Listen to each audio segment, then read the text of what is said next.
Black Panther, Wakanda Forever is a 2022 American superhero film based on Marvel Comics featuring the character Shuri/Black Panther.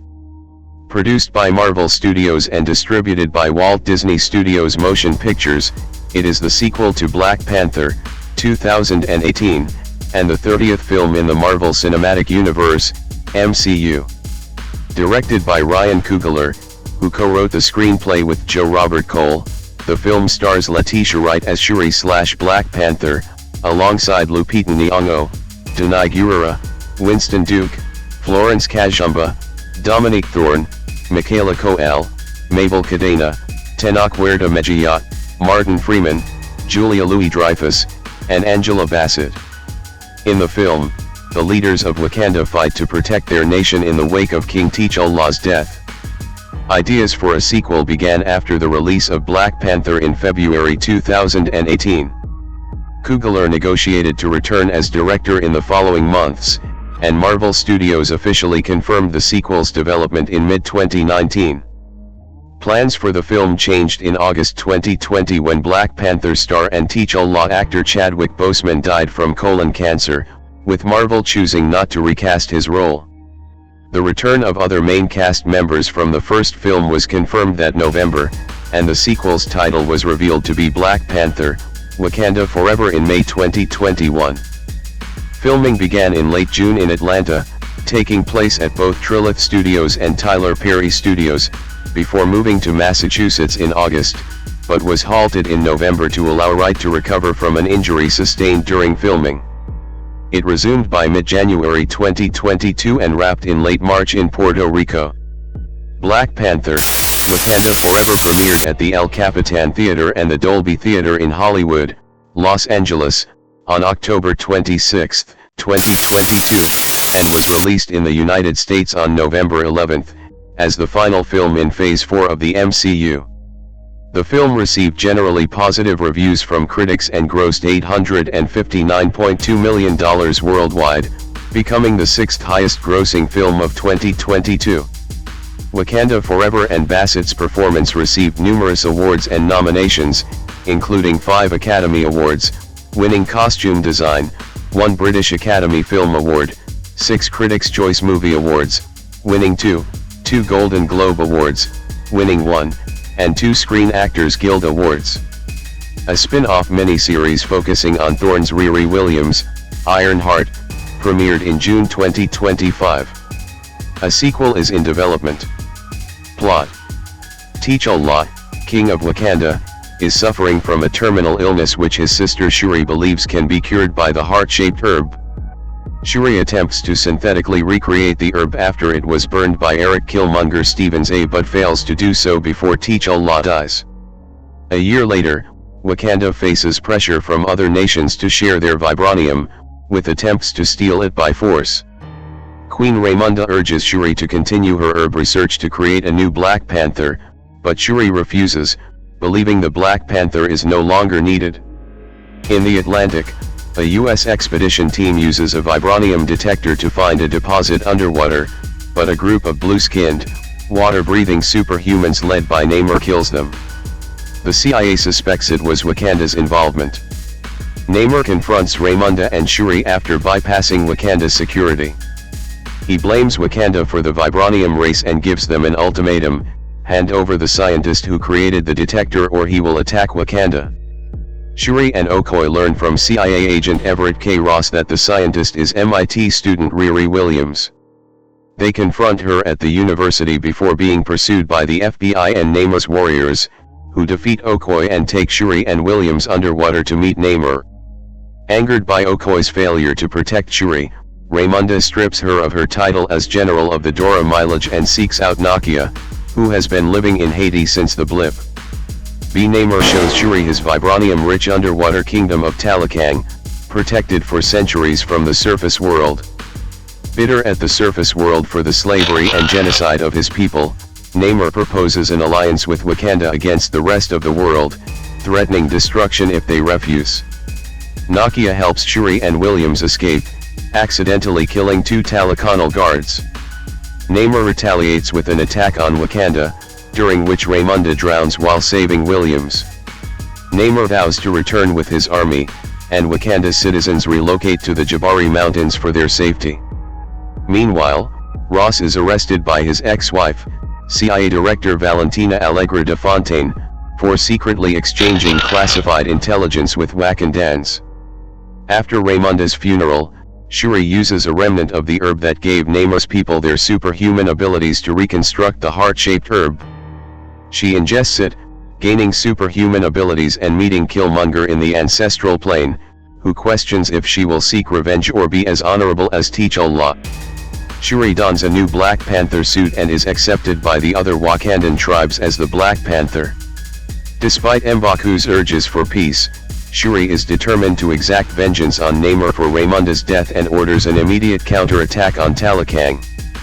Preparing for battle, with Ao assuming the position of General of the Dora Milaje, Shuri bestows the Midnight Angel armor upon Okoye, who in turn recruits Dora Milaje member Annika to join her. Williams creates an Iron Man-esque powered exoskeleton to aid the Wakandans. The Wakandans use a seafaring vessel to lure Namor and his warriors to the surface with a vibranium detector as battle ensues. Shuri traps Namor in a fighter aircraft, aiming to weaken him. They crash on a desert beach and fight. Shuri gains the upper hand but sees a vision of Raymunda, urging Namor to yield and offering a peaceful alliance. Namor agrees, ending the battle. His cousin, Namora, is upset by the surrender, but he believes the alliance will strengthen Talakang. Williams returns to MIT, leaving her suit behind, while Okoye rescues Ross. Shuri plants more heart-shaped herbs to ensure the Black Panther mantle's future. In her absence, M'Baku challenges for the throne. Shuri visits Nakia in Haiti and burns her funeral robe to finally grieve for T'Challa, honoring Raymunda's wishes. In a mid-credits scene, Shuri learns that Nakia and T'Challa had a son named Toussaint, whom Nakia has been raising in secret. Toussaint reveals his Wakandan name is T'Challa. Cast: Letitia Wright as Shuri/Black Panther. The Princess of Wakanda who designs new technology for the nation. 6. Wright was given a larger role in the film following the death of Chadwick Boseman, who starred in previous MCU media as Shuri's older brother T'Challa/Black Panther. 7. Wright said Shuri turns to her technology as a way to grieve T'Challa. 8. Lupita Nyong'o as Nakia. A former war dog, an undercover spy for Wakanda, from the River Tribe. 7. Nyong'o said Nakia has matured following both the blip and the death of T'Challa, explaining that her character's priorities have shifted and sharpened while adding that Nakia remains the one you want to call when you're in trouble. 9. Danai Gurira as Okoye. The general of the Dora Milaje, Wakanda's all-female special forces, and a former Avenger. 10. In the film, Okoye takes on the mantle of one of the Midnight Angels, along with Annika. 11. Gurira said the film would explore many facets of Okoye's humanity. 12. Winston Duke as M'Baku. A powerful warrior and leader of Wakanda's mountain tribe, the Jabari. 7. Duke indicated that following the Jabari's involvement in the events of the films Avengers, Infinity War, 2018, and Avengers, Endgame, 2019, the tribe is no longer isolated from the rest of Wakanda. He also felt M'Baku was trying to figure out how to move forward in this new world for Wakanda, much like many in the real world were trying to do during the COVID-19 pandemic. 13. Florence Kasumba as Ao. A member and the second-in-command who later becomes the general of the Dora Milaje after Okoye is stripped of her duties. 14. She is romantically involved with Annika. 15. Dominique Thorne as Riri Williams. An MIT student and genius inventor from Chicago who creates a suit of armor that rivals the one built by Tony Stark/Iron Man. 16. 8. Director Ryan Coogler noted that Williams is a foil to Shuri, adding there's a thread of similarity between the two, but they are also very, very different. 17. With Williams and Shuri's relationship representing a similar exploration of the diversity of the Black experience as T'Challa and Killmonger's relationship did in the film Black Panther, 2018. 8. Michaela Coel as Annika. a Wakandan warrior and member of the Dora Milaje who is romantically involved with Ao. 8:15 in the film, Annika takes on the mantle of one of the Midnight Angels, along with Okoye. 11 Coel was drawn to the character being queer as in the comics, and Coogler described Annika as kind of a rebel. 18. Mabel Cadena as Namora, Namor's cousin and right-hand woman who looks up to him as a father figure. 14-19. Tenoch Huerta Mejía as Namor, the king of Talakang, an ancient civilization of blue-skinned, underwater-dwelling people. 2017 who refer to him as the feathered serpent god Kuk Ulkan. 21 Mejía said Namor decides to get involved in the surface world after T'Challa publicly reveals the truth of Wakanda at the end of the first film, which consequently puts Talakang in jeopardy, leading Namor and his people to take action to protect themselves.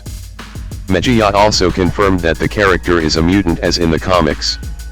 22 Coogler said Namor has lived a really long time and knows no equal in terms of his capabilities. 19 stating that the character could be as strong as both Thor and Hulk if he's around enough water.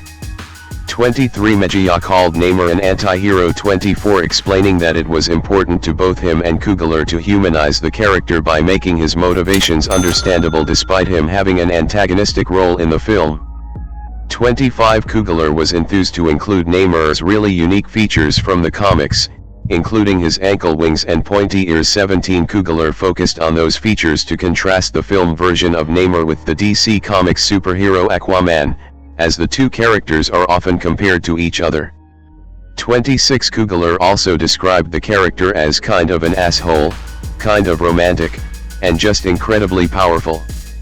8 The film changes the meaning of Namor's name from Avenging Sun in Atlantean, as in the comics, to Nino Sin Amor, Spanish for child without love, the latter of which is intended to reflect Namor's hatred of the surface world. 27 To prepare for the role, Mejía underwent a vigorous workout routine to get in shape, as he was concerned about how he would look while wearing Namor's outfit, which in the comics consists exclusively of green swim briefs that Mejía referred to as the shame shorts. 28 He also learned the Yucatec Maya language and how to swim. 29 30 Manuel Chavez portrays a young Namor. 31. Martin Freeman as Everett K. Ross, an agent of the Central Intelligence Agency, CIA, special officer who has previous ties to Wakanda. 32. Julia Louis-Dreyfus as Valentina Allegra de Fontaine, the new director of the CIA and the ex-wife of Ross. 33. Angela Bassett as Raymunda, the sovereign queen regnant of Wakanda who is grieving the death of her son T'Challa. 7 Bassett explained that Raymunda would be trying to balance leading her people, being a mother to Shuri, and keeping threats to Wakanda at bay, all while grieving the death of T'Challa, which is a lot for her to handle. 8 While Bassett was initially unhappy with Raymunda being killed off in the film, Coogler reassured her that death is not necessarily permanent in the Marvel Cinematic Universe, MCU, and she felt that her character could return in the future, similar to how people were brought back to life following the blip in Endgame. 34. Additionally, Michael B. Jordan reprises his MCU role as Enyadaka/Eric Killmonger Stevens, T'Challa and Shuri's cousin.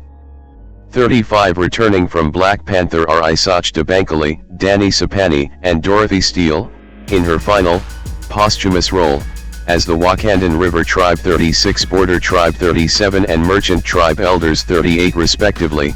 Connie Kayam reprises her role as Zawaviri, previously the Mining Tribe Elder, but now the Elder Statesman, taking over the role held by Zuri in the first film. 37 And comedian Trevor Noah also reprises his voice role as Shuri's AI. Griot.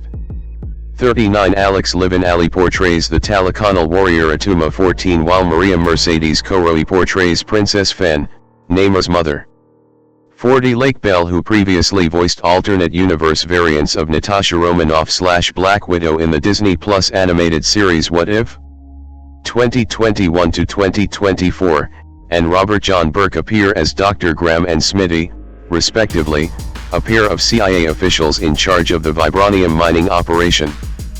41-42 Richard Schiff appears as the U.S. Secretary of State. 43 while Kamaru Usman appears as a naval officer. 44-45 Archival footage from previous MCU films of Boseman as T'Challa/Black Panther is used in the film's ending. 46 with Divine Love Kanadu-san appearing as T'Challa 2/Toussaint, T'Challa, and Nakia's son. 47 CNN News anchor Anderson Cooper appears as himself reporting on the Wakandan activities. 48. Production. Development. With the release of Black Panther in February 2018, producer Kevin Feige said there were many stories to tell about the character, and he wanted director and co-writer Ryan Coogler to return for any sequel. 49 Marvel Studios wanted to keep the creative team as intact as possible. 50 while Walt Disney Studios chairman Alan F. Horn, despite feeling it was too early to discuss a sequel, was also positive about the desire to have Coogler return as director. 51 Coogler wanted to see how Chadwick Boseman's T'Challa/Black Panther would grow as a king in future Black Panther films, since his reign had only recently begun in the Marvel Cinematic Universe, MCU, in contrast to the comics, where he was king since childhood. 52 In March 2018, Feige said there was nothing specific to reveal about a sequel, but Marvel had ideas and a pretty solid direction on where they wanted to take a second film. 53 That month, Boseman's agent Michael Green was in negotiations for the actor to return as T'Challa in two planned Black Panther sequels for a reported pay of $10 million and $20 million, respectively. 54 By October, Coogler had closed a deal to write and direct a sequel to Black Panther. Despite both Marvel and Coogler having always intended to work together again after the first film's success, Coogler avoided rushing into a deal. Negotiations with Coogler were completed under the radar in the months following the first film's release. He was expected to begin writing the sequel in 2019, ahead of a planned filming start in late 2019 or early 2020. 50. In November 2018, Letitia Wright was confirmed to be reprising her role of T'Challa's sister Shuri for the sequel. 6 When Angela Bassett, who played Raymunda in Black Panther, was asked if the main cast would return for the sequel, her husband Courtney B. Vance said they would. He said this included Michael B. Jordan as Enyadaka/Eric Killmonger Stevens, who was killed in the first film, and Bassett agreed. 55 Feige dismissed Vance's statement in June 2019 as pure rumor, saying there were no set plans for the film as Coogler had just begun outlining it and had not yet shared his plans with Feige or co-producer Nate Moore. 56 The next month, John Connie expressed interest in reprising his role as T'Challa's father T'Chaka in the film. 57 And Danai Gurira stated that Coogler had confirmed she would be reprising her role of Okoye in the sequel. 10 Feige confirmed the sequel's development at the 2019 San Diego Comic-Con. 58 While Martin Freeman confirmed in August that he would reprise his role as Everett K. Ross in the sequel. 32 A release date of May 6, 2022, was announced at D23 along with the placeholder title Black Panther 2. 59 Feige said Coogler had completed a script treatment for the film that included a villain and new title. 60 At the end of 2019, Ruth E. Carter confirmed that she would be returning from the first film as the costume designer for the sequel, and said that she was set to begin work on it in the fall. 61 Feige, Boseman, and Coogler discussed adapting elements of Boseman's more gung-ho performance as an alternate universe variant of T'Challa in the episode What If? T'Challa became a Star-Lord. From the first season of the Disney Plus animated series What If?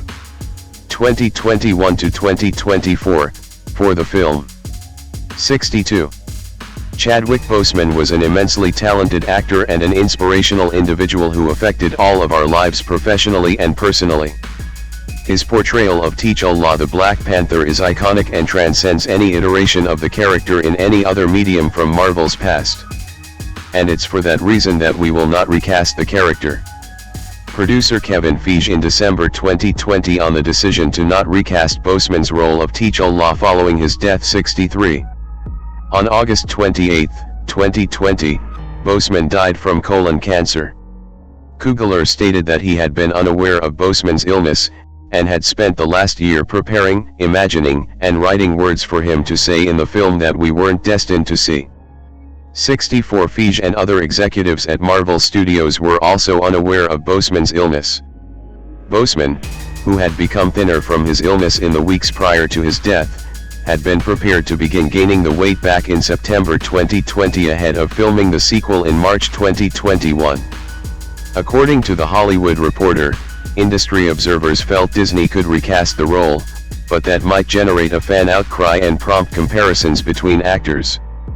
Another suggestion was for Disney to shift their plans and have Shuri take on the mantle of the Black Panther, which occurred in the comic books. 65 By the time of Boseman's death, Coogler was in the middle of writing the script and had already turned in a draft. 66-67 In mid-November, executive producer Victoria Alonso said a digital double of Boseman would not be created for the film, and added that Marvel was taking their time to work out what they were going to do next and how. 68 Later in the month, Lupita Nyong'o, Winston Duke, and Bassett were confirmed to be reprising their roles for the sequel as Nakia, M'Baku, and Raymunda, respectively, while Tenoch Huerta Mejía was in talks for an antagonist role. 7 WWE wrestler Damian Priest, who was linked to the role, later claimed in 2024 that he was offered a part in the film, though he did not specify whether it was Namor or other character, but the offer was taken away from him apparently by Vince McMahon's regime despite his availability. 69 At that time, filming was expected to begin in June or July 2021 in Atlanta, Georgia. 770. In December 2020, the film's release date was moved back to July 8, 2022. Feige also confirmed that the role of T'Challa would not be recast, and said the sequel would explore the world and characters of the first film as a way to honor the legacy that Boseman helped build. 63 He would later reaffirm that visual effects would not be used to include Boseman in the film. 71 And also said it felt like it was much too soon to recast, noting how the world outside and within the MCU was still processing the loss of Boseman. 72 By the end of the month, Boseman's makeup designer Shion Richards was set to return for the sequel, while his personal costumer Craig Anthony said he would not commit to the film due to Boseman's death. Hair designer Deidre Dixon was unsure if she would return following Boseman's death, as well as the death of her sister.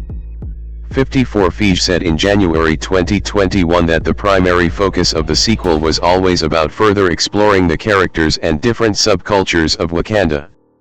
71 That same month, Jordan said he was willing to reprise his role as Killmonger as he felt returning to the MCU would always be on the table in some capacity due to his love for the character and for working with Coogler. 73 In February, Daniel Kaluuya said he was unsure if he would reprise his role of WCAVI. 74 He ultimately did not due to scheduling conflicts with Jordan Peele's Universal Pictures film Nope, 2022. 75 The sequel, however, establishes that WCAVI was banished from Wakanda following the events of Black Panther. 76. Pre-production. In March 2021, Coogler said he was still writing the script, and described working on the film without Boseman as the hardest thing he had ever done in his career. He added that Boseman had held together the first film, and now as the director, he was the one trying to keep it going. 66-77 He was able to reuse many elements of his planned film before Boseman's death while incorporating and applying the themes that the people who were hurting just as much as me could actually perform and execute and come out on the other side whole. 17 According to Coogler, the original version of the script would have explored T'Challa dealing with resuming life after the blip, grieving the loss of time, after being gone for 5 years, 78 and involved T'Challa's relationship with his and Nakia's son T'Challa II/Toussaint, who he never met because of the blip. Coogler also said that Namor and Valentina Allegra de Fontaine were in the original script, with de Fontaine having a larger role compared to the final film. 79 Coogler had envisioned Namor as a potential antagonist for a future Black Panther film while working on the first film, and requested Marvel Studios not allow the character to be used in any MCU projects before the second film. Wright added that Shuri would have become Black Panther alongside T'Challa. 81 Freeman said he would soon meet with Coogler to discuss the project. 67 In April, Coogler wrote an op-ed in which he said the film would still shoot in Georgia despite the state passing its controversial Election Integrity Act of 2021 law. Though Coogler did not support the bill, he felt that boycotting film production in the state would have a negative effect on the people who otherwise would have been employed by the film. He instead planned to raise awareness of how to overturn the bill. 82 Nyong'o expressed excitement for Coogler's plans and how everyone involved was dedicated to continuing Boseman's legacy. 83 later saying that Coogler had reshaped his ideas for the film to respect Boseman, which she felt was spiritually and emotionally correct to do. 84 More described the film as how you move forward while dealing with a tragic loss. All of the characters, both old and new, are dealing with how loss can affect your actions in ways that are emotional and surprising. 8. The film continues exploring feminist themes from the first film, with Nyong'o saying the film would tackle the beliefs, passions, loves and arguments of the women characters, creating a robust drama. She also felt that Wakanda was a world we are striving to get to.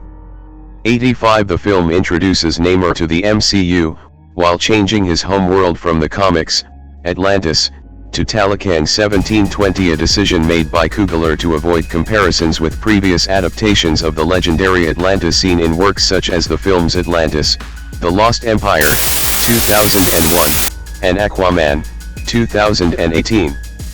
86 Talokan named after Tlalocan, a realm described in several Aztec codices as a paradise ruled by the deity Tlaloc and his consort Chalchiatlacu, is a lavish, hidden, underwater Mesoamerican civilization that was inspired by ancient Maya culture. 886 With the association between Atlantis and Mesoamerica coming from the book Atlantis, the Antediluvian World, 1882, by Ignatius L. Donnelly.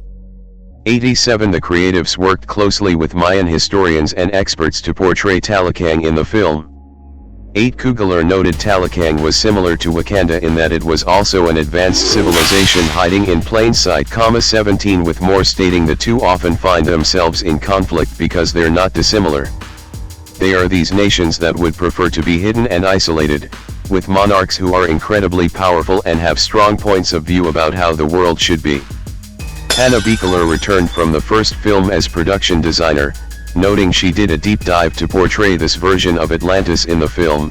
She was visually inspired by the films Jaws, 1975, and Close Encounters of the Third Kind, 1977, and Jack Kirby's comic imagery. 8 Several cast members, as well as Coogler, learned to swim for the film. 88 The hand gesture that the Talokan people, Talakanal, used to greet each other throughout the film, in which their hands open and fold in a way that resembles the jaws of a sea creature, was suggested by Mejía along with Mabel Cadena and Alex Livinalli, as it was not part of the script, and was inspired by similar gestures depicted in the Codex Sush-Nuttall document. 89. More than 2,000 outfits were designed by Carter for the film. 90 The process of creating Namor's costume began about a year before production on the film had started, with Coogler asking several artists to help design the character's outfit. Most of them initially submitted drawings that were reminiscent of the costume that debuted in the Marvel Comics series Submariner Volume 1 No. 67, 1973, by artist John Romita Sr. 91-92, but their ideas were rejected in favor of a design by then Marvel Studios visual development artist Anthony Francisco, who was inspired by the character's original green swim briefs-clad look. 93 Carter worked closely with Marvel's visual development team and art department to design Shuri's Black Panther costume, sketching out ideas based on the character's appearances in the comics. 90 Carter adorned Shuri's costume with a combination of gold and silver elements that she felt would highlight the character's femininity, wanting the costume's design to stay close to Shuri's form, the silhouette of a woman, with a bust and hips and shoulders, while also trying to delicately enhance the dynamic figure of the Panther suit. 94 Costume company Film Illusions developed the material Carter used to create the Midnight Angels costumes. 90 Carter said Raymonda's outfit has a strong presence of metal, featuring a collar that was 3D printed and painted to look like metal. 94 For the Talaconal costumes, Carter sought advice from Mesoamerican historians and experts, as well as oceanographers and marine biologists. 90 She incorporated jade and aquatic elements, and referenced sea creatures in their headdresses, 8 such as Nemoras, which resembles the fins of a lionfish, and Atumas, which resembles the skull of a hammerhead shark. 90 Many of the costumes needed to be tested in water given the amount of underwater filming that occurred. 8 With Carter stating, "Clothes aren't meant to be worn underwater for 8 hours and used again the next day. We had to rethink everything about what fibers could go in water and still look organic. We'd like to think clothes look like ballet all the time in water, but they just rise up." 94. In May 2021, Marvel Studios revealed the film's title as Black Panther, Wakanda Forever. 95 Which Ethan Anderton of /Film believed was a fitting tribute to Boseman, since Wakanda Forever is the battle cry of the Wakandans. 96 According to Moore, hundreds of different subtitles were considered for the second Black Panther film, such as Kingdom of the Deep in reference to Talakang, with Wakanda Forever originally intended to be used as the subtitle for a potential third Black Panther film before the creative team decided to use it for the second film, which Moore felt was the right decision, describing the project as a story about legacy. "It's a story about persistence, and Wakanda Forever says all of those things." 97 By the end of that month, Freeman said he had read the script and expressed excitement for it. 98 At the end of June, Edgar Luna, the business development manager of Worcester, Massachusetts' Economic Development Office, said the technical department of Wakanda Forever was in the city the week of June 25 to scout and inspect filming locations, including at the Worcester Police Department headquarters. 99 100. Filming. Star Letitia Wright was confirmed as the film's new lead after suffering an on-set injury during filming 101. Production started at Trilith Studios in Atlanta, Georgia, on June 29, 2021. 102 Under the working title Summer Break. 103 Prior to Boseman's death, filming had been set to start in March 2021. 65 At the start of filming, Feige announced that everyone from the first film was expected to return. 102 Autumn Durald Arcapa serves as the cinematographer, after doing so on the Disney Plus television series Loki, 2021 to 2023, replacing the first film's cinematographer Rachel Morrison. 104 A longtime collaborator of Coogler's, Morrison planned to return for Wakanda Forever but was unable to due to a scheduling conflict with her film Flint Strong, 2024, caused by the COVID-19 pandemic. 105 Discussing the use of anamorphic lenses as opposed to spherical lenses, Coogler explained that anamorphic lenses warp the image a little bit, which fit with the film having the fog of loss over it. A profound loss can warp how you look at the world. 17 Arcapa used Panavision T-series anamorphic lenses which were specifically modified by Panavision. 106 Wright, Gurira, Nyong'o, and Florence Kasumba bonded together on set while dealing with their grief for Boseman's death, with Wright and Gurira particularly connecting through taking walks together. Gurira described feeling emotional while entering the throne set, as she remembered filming scenes with Boseman during the first film and said that Coogler helped her process her grief. 85. Bassett said in July that the screenplay was still undergoing changes due to Boseman's death, and had gone through at least 5 incarnations. She also indicated that the first film's co-writer Joe Robert Cole was contributing to the sequel 107, which Feige soon confirmed. 108 Michaela Coel joined the cast in an undisclosed role. 109 In August, Isachta Bankole was set to reprise his role as the Wakandan River Tribe Elder 36, and Dominique Thorne began filming scenes for Wakanda Forever as Riri Williams before starring as that character in the Disney Plus miniseries Ironheart, 2025. 110 Thorne previously auditioned for the role of Shuri in Black Panther. 111 filming that month was expected to take place at the Massachusetts Institute of Technology, MIT, and in Worcester. 112 with the production preparing to film a car chase in Worcester by August 18. 113 a chase scene was filmed in the Ernest A. Johnson Tunnel on August 23 and 24. 114 on August 25. Wright was temporarily hospitalized with what were believed to be minor injuries sustained in an accident while filming a stunt in Boston. 115 Wright went to her home in London for recovery in September while filming continued to shoot around her character. 116 Dorothy Steele, who portrayed the Wakandan merchant tribe elder in the first film, died on October 15. She was in the middle of reprising her role for the sequel when she died. 117. In late October, the film's release was delayed to November 11, 2022. 118 The production moved to the Mary Ross Waterfront Park in Brunswick, Georgia by October 22. 120 where filming occurred from October 28 to November 2.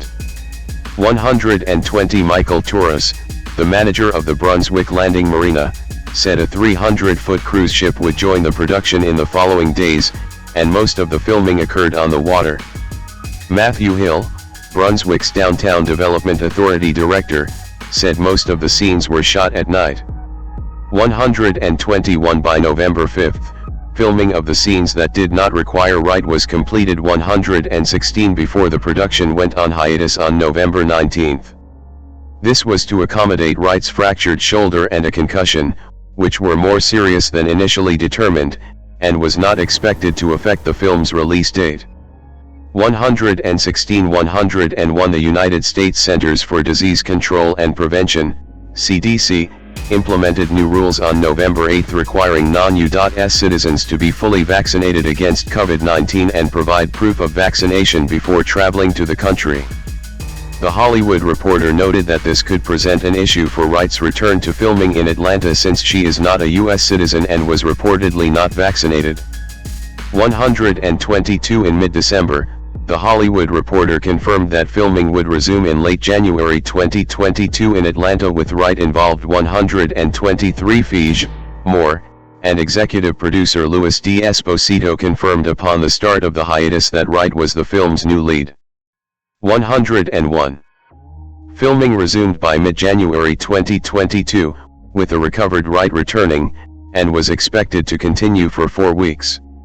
124 125 Filming was originally scheduled to resume on January 10 but was delayed by a week after cast and crew members, including Nyong'o, tested positive for COVID-19.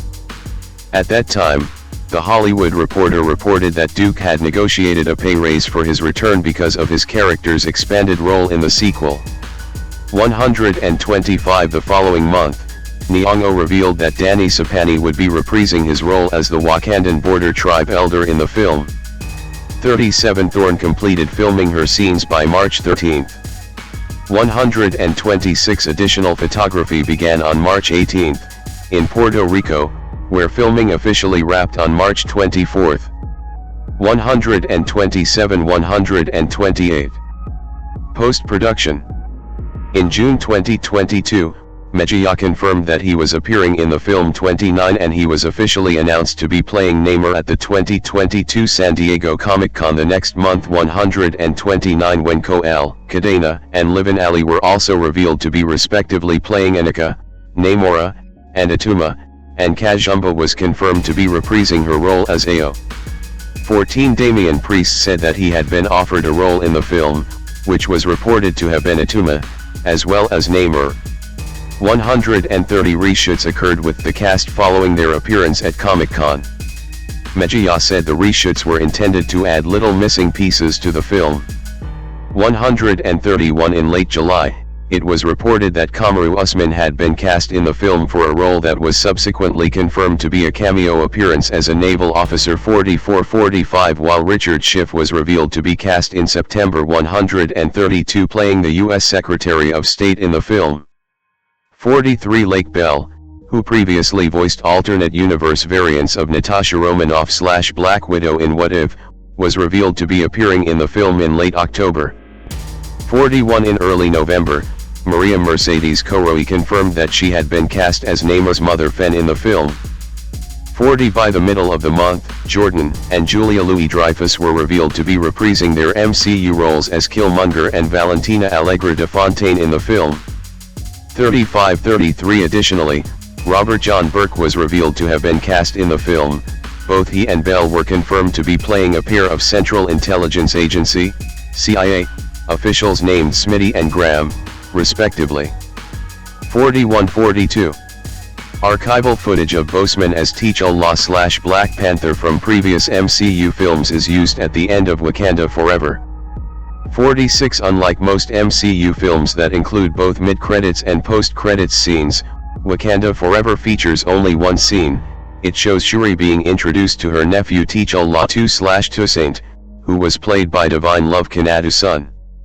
133 More said the creative team did not consider including an additional scene after the credits in the film at any point during its production, as they felt the ending was so kind of poetic that they thought it would be a little disingenuous tonally to do so, with Moore calling the film an emotional experience that's similar to the MCU film Avengers: Endgame, 2019, didn't need a stinger at the end.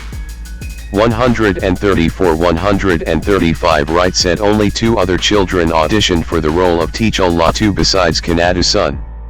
136 Having felt inspired to become an actor by Black Panther, Kanatu's son read many scripts in order to audition, a process he found challenging due to the character being different to his own personality, and once he landed on the role, he opted to watch the MCU film Captain America: Civil War, 2016, to prepare due to that being Boseman's first appearance as T'Challa. 137 Several characters were considered to take on the mantle of Black Panther in the film, including Nakia and M'Baku, before Shuri was chosen.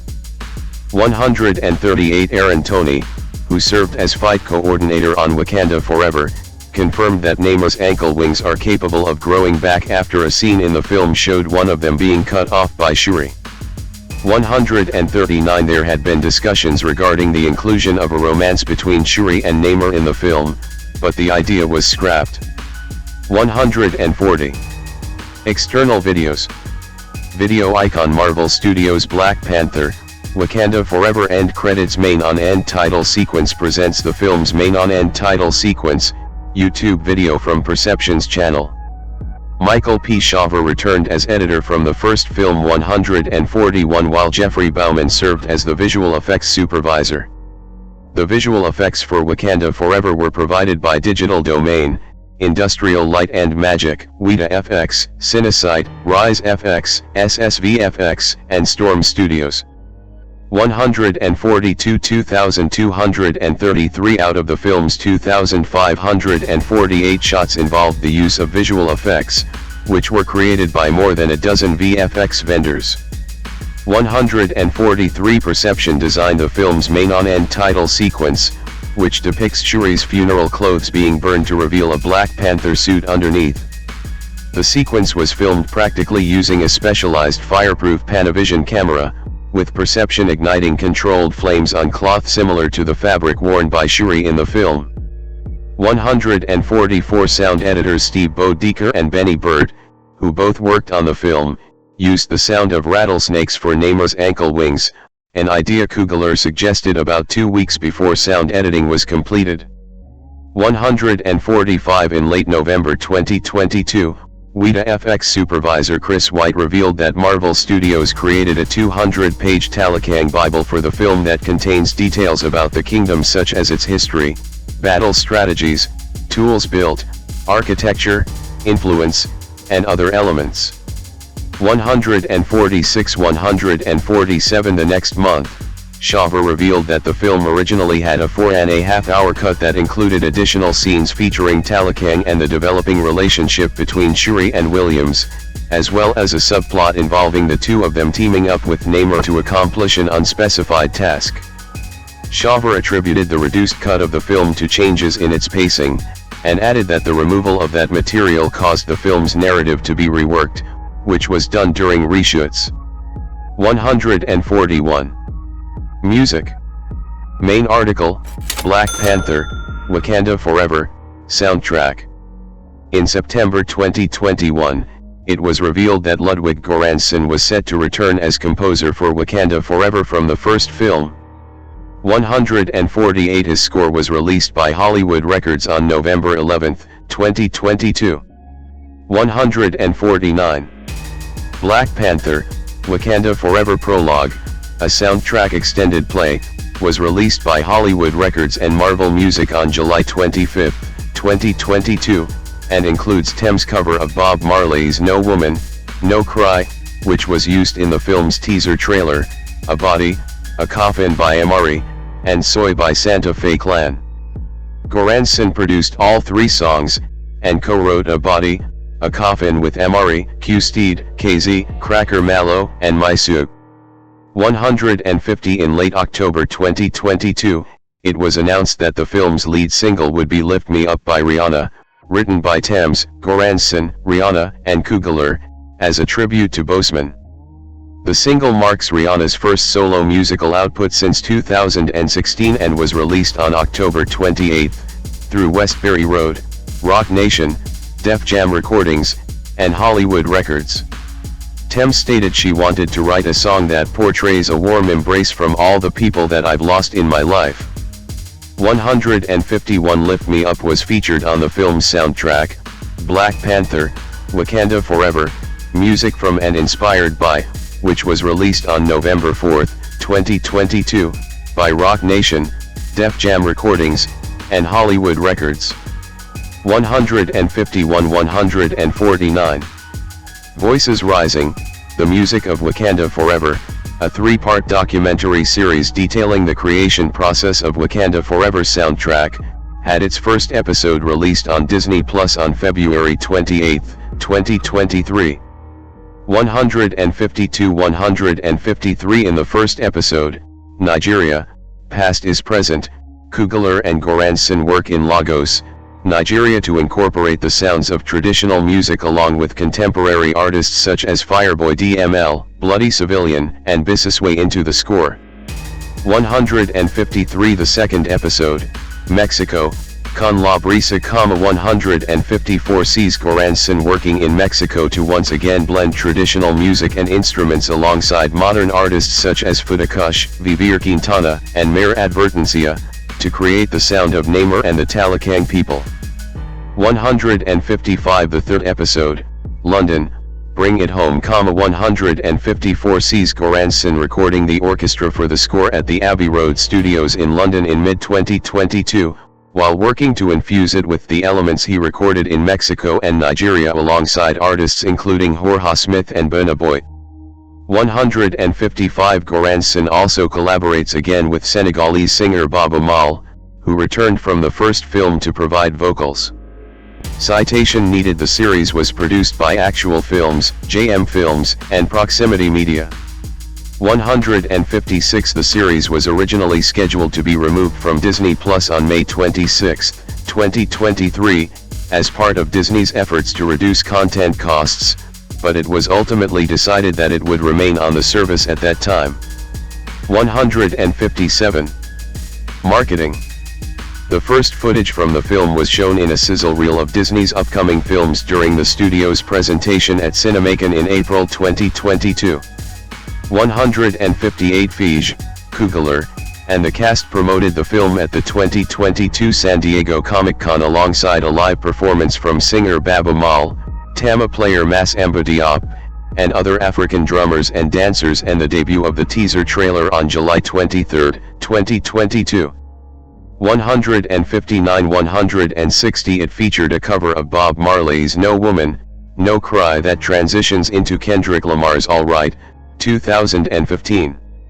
Both Leah Simpson and Giovanna Gelharen of People called the footage powerful, 161, while Sandra Gonzalez of CNN felt the teaser commemorated Boseman's performance and wrote, amid the grief that permeates the preview, there's hope, the birth of new life, literally, and a glimpse at the future, with a clawed sneak peek of a new suited hero.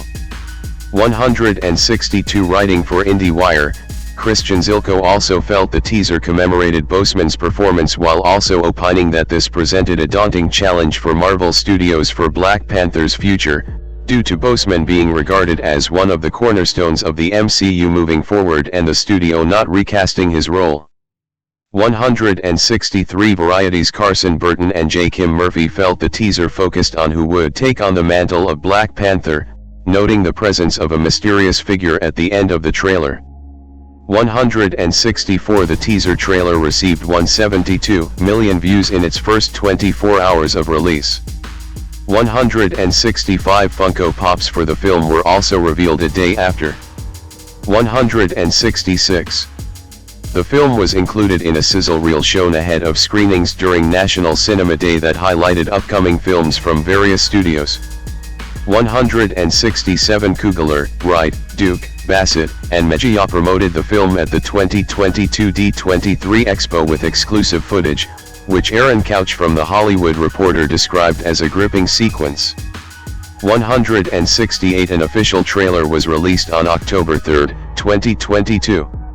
21 EJ Panaligan at Variety and Narayan Liu of Comic Book Resources both called it an exciting trailer that provided a better look at the new Black Panther costume. 21 169 with Liu adding it teased a more intense storyline centered on loss, strength, and the heroes of the MCU. 169 Devin Kogan of Entertainment Weekly said the trailer was the best look yet at Wakanda's future, which ended with a stunning look at the new Panther suit. 17 Gizmodo's Linda Kotka found everything in the trailer from the music, the energy, and the intensity to be incredible and exclaimed the film appeared to be balanking political maneuvering, spycraft, and the kind of goofiness one would expect out of a Marvel film. 170.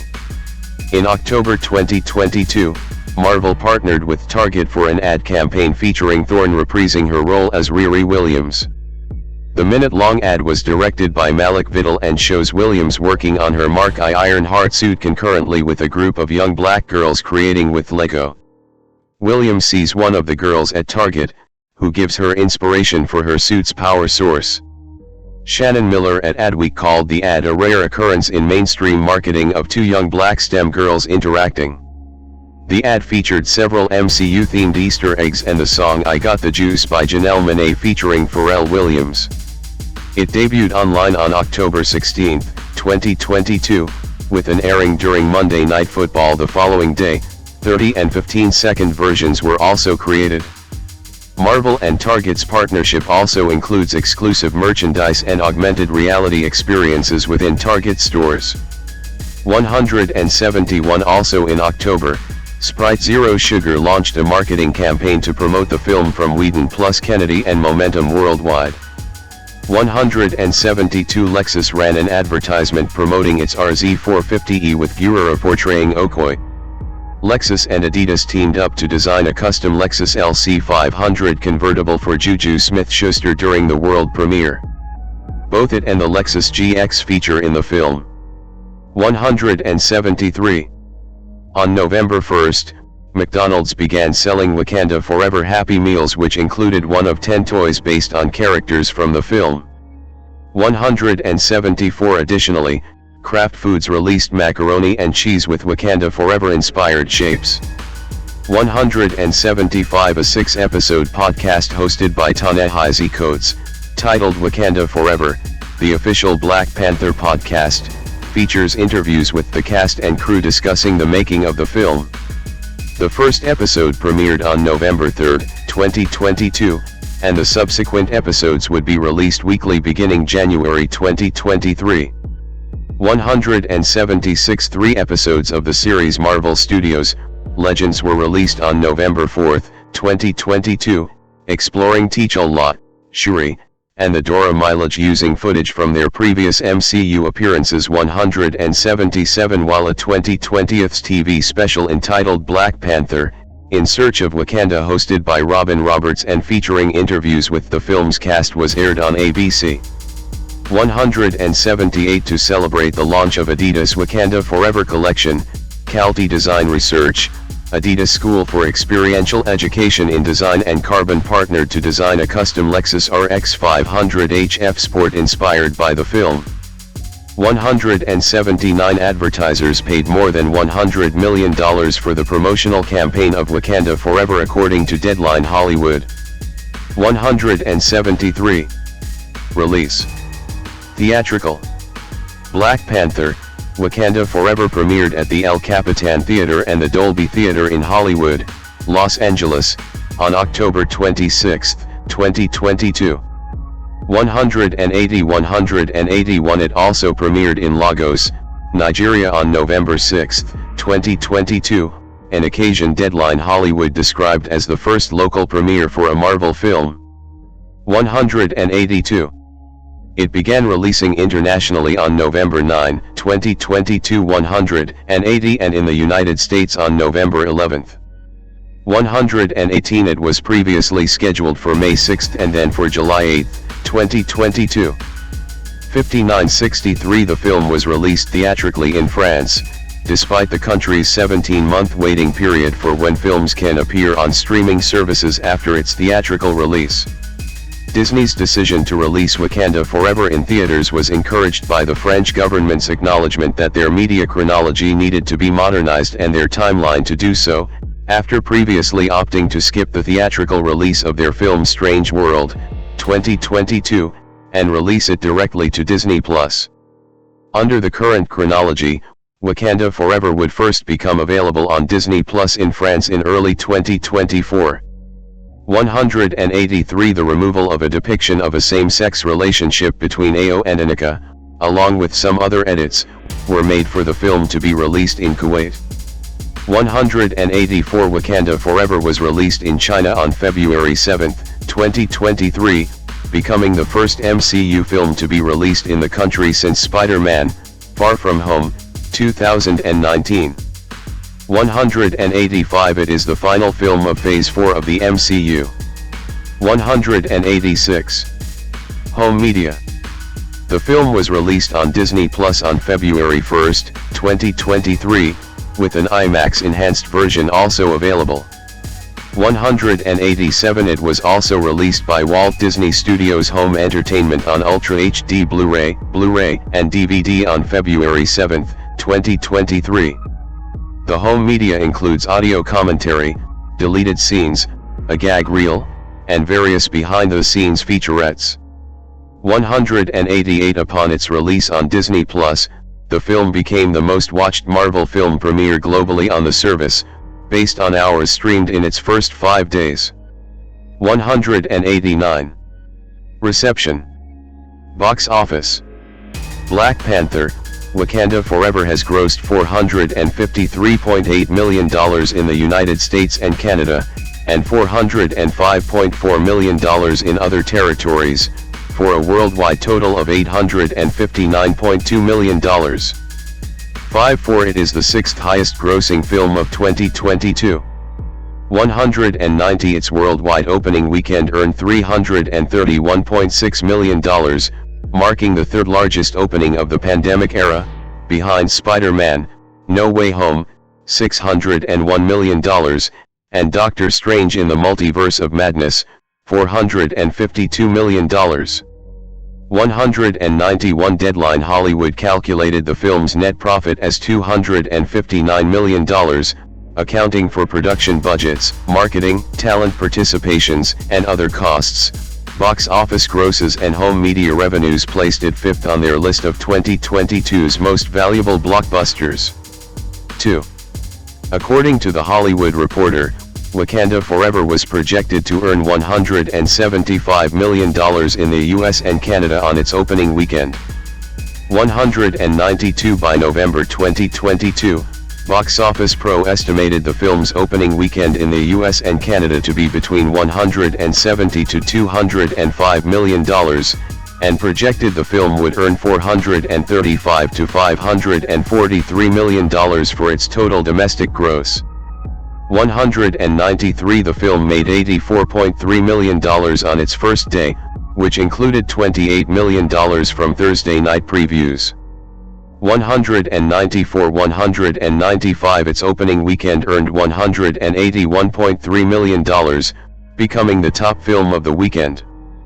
196. This marked the largest November opening weekend ever, surpassing The Hunger Games, Catching Fire, $158.1 million, and the third biggest opening for a film during the pandemic era, behind No Way Home, $260 million, and Multiverse of Madness, $187 million. 197. Wakanda Forever remained the top film in its sophomore weekend, grossing over $66.5 million, representing a drop of 63%. 198. The following weekend, the film remained atop the box office, grossing $45.6 million, a decline of 31%. Its gross over the 5-day Thanksgiving weekend was $63.8 million. 199. 200. The film remained atop the chart for its fourth and fifth weekend, earning $17.5 million and $11.2 million, respectively. 201. 202. In its sixth weekend, Wakanda Forever earned $5.3 million and was displaced by Avatar: The Way of Water. 203. It is the third highest grossing film of 2022 in the region, behind Top Gun, Maverick and The Way of Water. 204. Outside of the US and Canada, the film grossed $150.3 million from 50 markets in its first weekend. It had the biggest opening ever for a film in Nigeria, as well as the second biggest for a film released in 2022 in France and South Africa. 191. Disney Africa reported that the film set an all-time box office record in West Africa and accumulated the biggest opening of 2022 in East Africa, as well as the second highest box office gross ever in Southern Africa. 205. 206. The five highest openings for the film were in the United Kingdom and Ireland, $15 million, France, $13.7 million, Mexico, $12.8 million, South Korea, $8.9 million, and Brazil, $7.1 million. 191. In its second weekend, Wakanda Forever grossed $69.8 million, for a drop of 49%, 207. While in its third weekend, it grossed $32.1 million, for a drop of 53%. 208. As of March 12, 2023, the highest grossing territories were the United Kingdom, $41 million, Mexico, $35.9 million, France, $33.2 million, Brazil, $21.4 million, and Australia, $19.5 million. 4. Critical response. Angela Bassett received widespread acclaim for her performance as Queen Ramonda, and became the first actress to win a major individual acting award for a Marvel film. 209. The review aggregator website Rotten Tomatoes reported an approval rating of 84% with an average rating of 7.2/10, based on 448 reviews. The site's critics' consensus reads, "A poignant tribute that satisfyingly moves the franchise forward. Black Panther: Wakanda Forever marks an ambitious and emotionally rewarding triumph for the MCU." 210. On Metacritic, the film has a weighted average score of 67 out of 100, based on 62 critics, indicating generally favorable reviews. 211. Audiences polled by CinemaScore gave the film an average grade of A on an A+ to F scale, while Post-Track reported audience members gave the film an overall positive score of 93%, with 85% saying that they would definitely recommend it. 212. Camberly Campbell at Empire gave the film 4 out of 5 stars, stating that the film stands out from a somewhat formulaic era of Marvel movies, held together by its compelling sense of place, and by acting as a passionate eulogy for Chadwick Boseman, and feeling that it was imaginative and grounded, which makes the tilt to the usual CG-dominated spectacle a little jarring. Campbell lauded the performances of Wright, Duke, Bassett, and Coel, and described Mejia's character as a highlight, an imaginative adaptation of the veteran comics character, one who here speaks truth with convincing venom. 213. Tom Jorgensen at IGN gave the film 7 out of 10, stating that it was an effective, emotional farewell to T'Challa, a meditation on forging one's own future out of a painful past, but with a plot that has to introduce an entirely new nation and pave the way for a new wave of Marvel stories. It does struggle under the weight of all that expectation.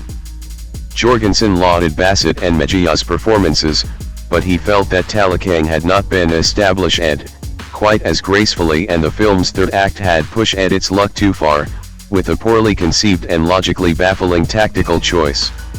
214. Owen Gleiberman of Variety wrote, "The movie doesn't have the classic comic book pow of Black Panther, and it's easily 20 minutes too long. We could probably have lived without the Talakang backstory. Yet Wakanda Forever has a slow burn emotional suspense. Once the film starts to gather steam, it doesn't let up." 215. Similarly, Michael Phillips of the Chicago Tribune felt Wakanda Forever is not special like the first movie was. The quality of the storytelling and especially the action sequences grows less effective as the film proceeds.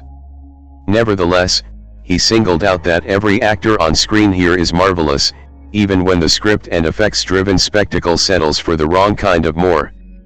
216. Peter Traverse of ABC News commended the performances from Bassett, Wright, and Thorne, but wrote the film's runtime feels long, with dragged-out battle scenes, excessive computer effects and way too much franchise building.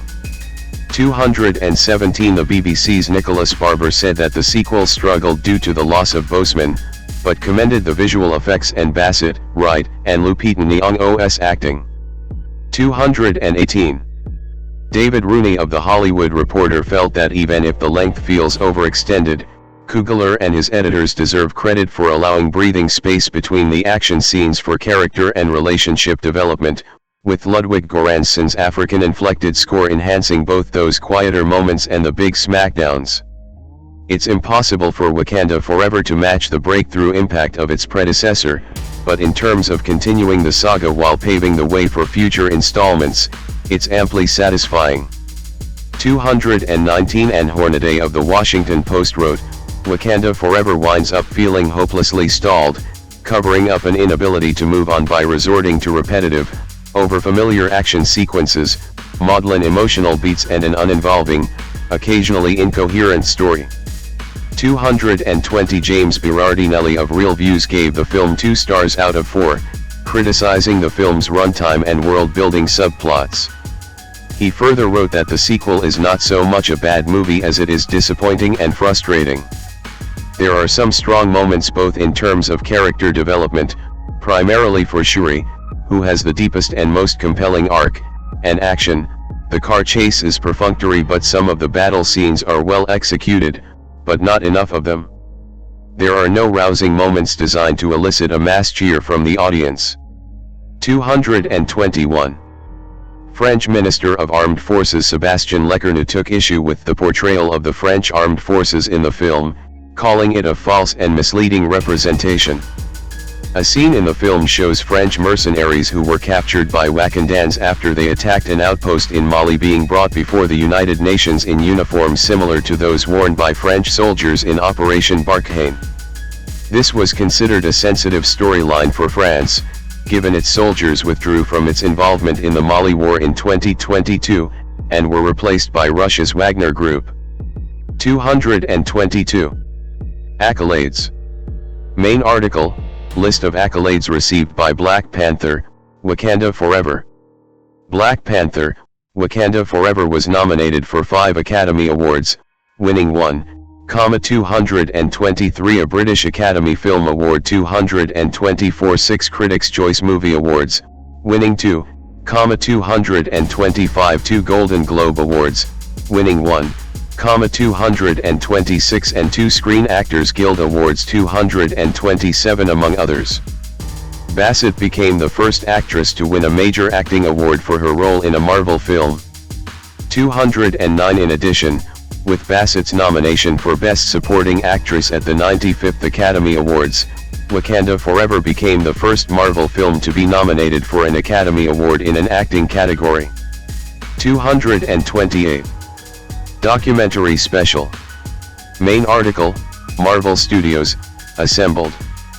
In February 2021, the documentary series Marvel Studios Assembled was announced. 229. The special on this film, The Making of Black Panther, Wakanda Forever, was released on Disney Plus on February 8, 2023.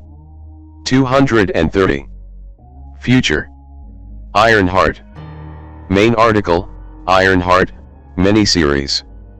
In November 2022, Moore stated that the Disney Plus miniseries Ironheart would serve as a direct sequel to Wakanda Forever, with Thorne reprising her role as Riri Williams. 231. The series premiered on June 24, 2025. 232 as part of Phase 5 of the MCU. 14. Sequel. In November 2022, Coogler and Feige were revealed to have discussed a potential third Black Panther film. 233. In January 2023, Wright believed a third film was being considered, noting that the cast and Coogler needed a little bit of a break to regroup before starting work on a third film. 234. By November 2024, Coogler had discussions with Denzel Washington about casting him for a role in a third film. 235. The next month, Moore announced plans to exit his role at Marvel Studios in March 2025 to pursue producing outside the studio, though he would return to produce Black Panther 3 along with Marvel Studios.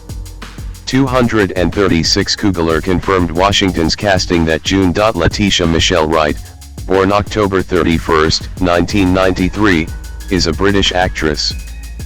She began her career with guest roles in the television series Top Boy, Coming Up, Chasing Shadows, Humans, Doctor Who, and Black Mirror. For the latter, she received a Primetime Emmy Award nomination. She then had her breakthrough for her role in the 2015 film Urban Hymn 2, for which the British Academy of Film and Television Arts, BAFTA, named Wright among the 2015 group of BAFTA Breakthrough Brits.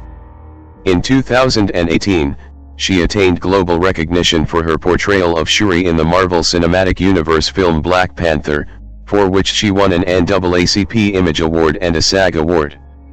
She reprised the role in Avengers, Infinity War, 2018, Avengers, Endgame, 2019, and Black Panther, Wakanda Forever, 2022. In 2019, she received the BAFTA Rising Star Award. She also appeared in Steve McQueen's 2020 anthology series Small Axe, which earned her a Satellite Award nomination. Early life and education. Letitia Wright was born on October 31, 1993 in Georgetown, Guyana. Her family moved to London, England, when she was 8 years old, and she attended Northumberland Park Community School. 3-4. On February 1, 2023, she was awarded an honorary doctorate in arts and letters from the University of Guyana at an extraordinary convocation ceremony. 5-6-7. Career. Wright at the 2017 San Diego Comic-Con. Wright performed in school plays, but she credits her desire to be a professional actress to seeing the 2006 film Michaela and the Bee. She found Keke Palmer's performance inspiring, remarking that the role resonated. "It's one of the reasons why I'm here." 8. She attended the Identity School of Acting, enrolling at the age of 16. 9-10. In 2011, she appeared as a recurring role in the series Top Boy and in 2 episodes of Holby City. 10. She had a small role in the 2012 film My Brother the Devil, for which she was recognized by Screen International as one of its 2012 Stars of Tomorrow. Michael Cotton-Jones cast Wright in her first leading role in Urban Hymn, 2015, 10, which brought her to the attention of Hollywood. 3-11. The same year, she appeared in the Doctor Who episode Face the Raven, and the following year, she began a recurring role as Rennie on Humans. 10. During this time, she also appeared in the play Eclipsed, written by Danai Gurira, at London's Gate Theatre. 12. In 2017, Wright starred in the Black Mirror episode Black Museum, Her performance earned her a Primetime Emmy Award nomination for Outstanding Supporting Actress in a Limited Series or Movie. 9. Wright co-starred in the 2018 film Black Panther, playing the role of Shuri, King T'Challa's sister and Princess of Wakanda. 13. Part of the Marvel Cinematic Universe, the film also starred Chadwick Boseman, Michael B. Jordan, Lupita Nyong'o, and Danai Gurira. 14-15 Wright won the NAACP Image Award for Outstanding Breakthrough Performance in a Motion Picture for her work in the film 16 and reprised the role in Avengers: Infinity War, which was released 2 months later. 17 Also in 2018, Wright appeared as Rev in Steven Spielberg's film adaptation of the 2011 science fiction novel Ready Player One. 18 Wright features as one of the cameos in Drake's music video for Nice for What. 19. In 2018, Wright was also featured in a play called The Convert, which was staged at London's Young Vic Theatre. The play was the story of an English-speaking missionary in the 19th century, where the Africans were trained to speak Victorian English and engage in Christianity. This play was set in 1895, when a black male Catholic teacher and missionary called Cheelford occupies a mission house in Rhodesian Salisbury. 20 Wright plays the character of Ajikase, a young Rhodesia girl who is being forced into marriage by her uncle, but is saved by Cheelford. 21. In 2019, Wright won the BAFTA Rising Star Award. 22 In April 2019, Wright appeared alongside Donald Glover and Rihanna in Guava Island, a short musical film released by Amazon Studios 23 before reprising her role as Shuri in Avengers: Endgame. 24. Wright appeared in 2022's Death on the Nile. 25 She was also cast in Steve McQueen's mini-series Small Axe, set in London's West Indian community between the 1960s and 1980s. 26 In the first episode, Mangrove, which premiered on BBC One on November 15, 2020, Wright plays British Black Panther leader Althea Jones-Lecoint, who, along with 8 other black activists, was arrested and charged with inciting a riot after a peaceful protest in 1970. 27 Wright earned Best Supporting Actress nominations for this role, bringing focused energy and passion to her depiction of the real-life Jones-Lecoint, as noted by The New Yorker. 28. In September 2022 appeared as June Gibbons in the film The Silent Twins, based on the 1986 book of the same name by Marjorie Wallace. 29. Wright returned as Shuri for Black Panther: Wakanda Forever, which depicts Shuri becoming the new Black Panther following the death of T'Challa. The film marked her first leading role.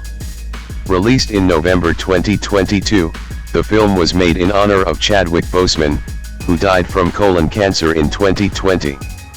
30 During the filming of a chase sequence in August 2021, she fractured her shoulder and suffered a concussion following a motorcycle accident, causing production to pause while she recuperated. 30. Personal life. Wright has opened up about her struggles with depression. She told Vanity Fair in 2018 that when she first experienced depression at the age of 20, she was in the dark going through so many bad things. 31 Wright credits her Christian faith, which she discovered after attending a London Actors Bible study meeting, with helping her overcome the depression. 31 To focus on her recovery and her faith, she turned down film roles. 31 She later explained she needed to take a break from acting and went on a journey to discover my relationship with God, and I became a Christian. 32. In December 2020, Wright generated controversy from media for sharing a video from the YouTube channel On the Table on Twitter, in which Tommy Arayami, a senior leader with the Light London Church, questioned the legitimacy of the COVID-19 vaccine and accused China of having spread COVID-19, amongst other statements. The video was later deleted. 33 Wright later clarified, "My intention was not to hurt anyone. My only intention of posting the video was it raised my concerns with what the vaccine contains and what we are putting in our bodies. Nothing else." 34-35. She subsequently left social media. 35. In October 2021, The Hollywood Reporter reported that Wright had parted ways with her U.S. team of representatives due to the response of the video and her alleged promotion of anti-vaccine sentiments on the set of Black Panther, Wakanda Forever. 36 Wright returned to social media to deny these claims. 3738 Wright's Wakanda Forever co-star Angela Bassett stated that she had never heard Wright share anti-vaccine sentiments during filming, while Marvel Vice President Nate Moore claimed that she was not sharing her views on set and that her status did not affect production. 30 later that month, Wright condemned The Hollywood Reporter for an article that included her amongst awards season prospects with personal baggage, in which its author Scott Feinberg compared her past comments with men accused of abuse and sexual misconduct. 39 She reiterated that she had already apologized for her comments 2 years prior and had remained silent on the topic, and accused both the publication and Feinberg of having an agenda against her, which she described as vile and disgusting behavior. Lupita Nyong'o, U.S., /Lupit Enjo /Lupiti Nyong'o, Swahili, Lupit Nyong'o, Spanish, Lupita Nyong'o, born March 1, 1983, is an actress who has received various accolades, including an Academy Award, a Daytime Emmy Award and a Screen Actors Guild Award, as well as nominations for 2 British Academy Film Awards, a Golden Globe Award and a Tony Award. 1. The daughter of Kenyan politician Anyang' Nyong'o, she was born in Mexico City, where her father was teaching, and was raised in Kenya from the age of 3. 2. She attended college in the United States, earning a bachelor's degree in film and theater studies from Hampshire College. She later began her career in Hollywood as a production assistant. In 2008, she made her acting debut with the short film East River and subsequently returned to Kenya to star in the television series Shuga, 2009 to 2012. She then pursued a master's degree in acting from the Yale School of Drama. 3. Soon after her graduation, she had her first feature film role as Patsy in Steve McQueen's biopic 12 Years a Slave, 2013, for which she received critical acclaim and won the Academy Award for Best Supporting Actress.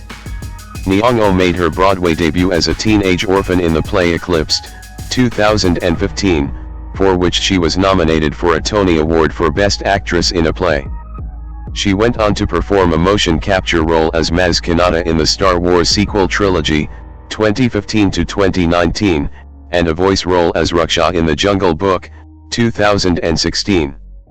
Nyong'o's career progressed with her role as Nakia in the Marvel Cinematic Universe superhero films Black Panther, 2018, and its sequel, 2022, as well as her starring roles in the horror films Us, 2019, and A Quiet Place, Day 1, 2024, and a voice role in the animated film The Wild Robot, 2024. Aside from acting, Nyong'o supports historic preservation. She is vocal about preventing sexual harassment, working for women's and animal rights.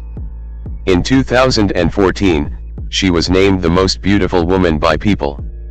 In 2019, Nyong'o wrote a children's book named Sulwi, which became a #1 New York Times bestseller. She also received nominations for Primetime Emmy Award for Outstanding Narrator for narrating 2 episodes of the docu-series Serengeti.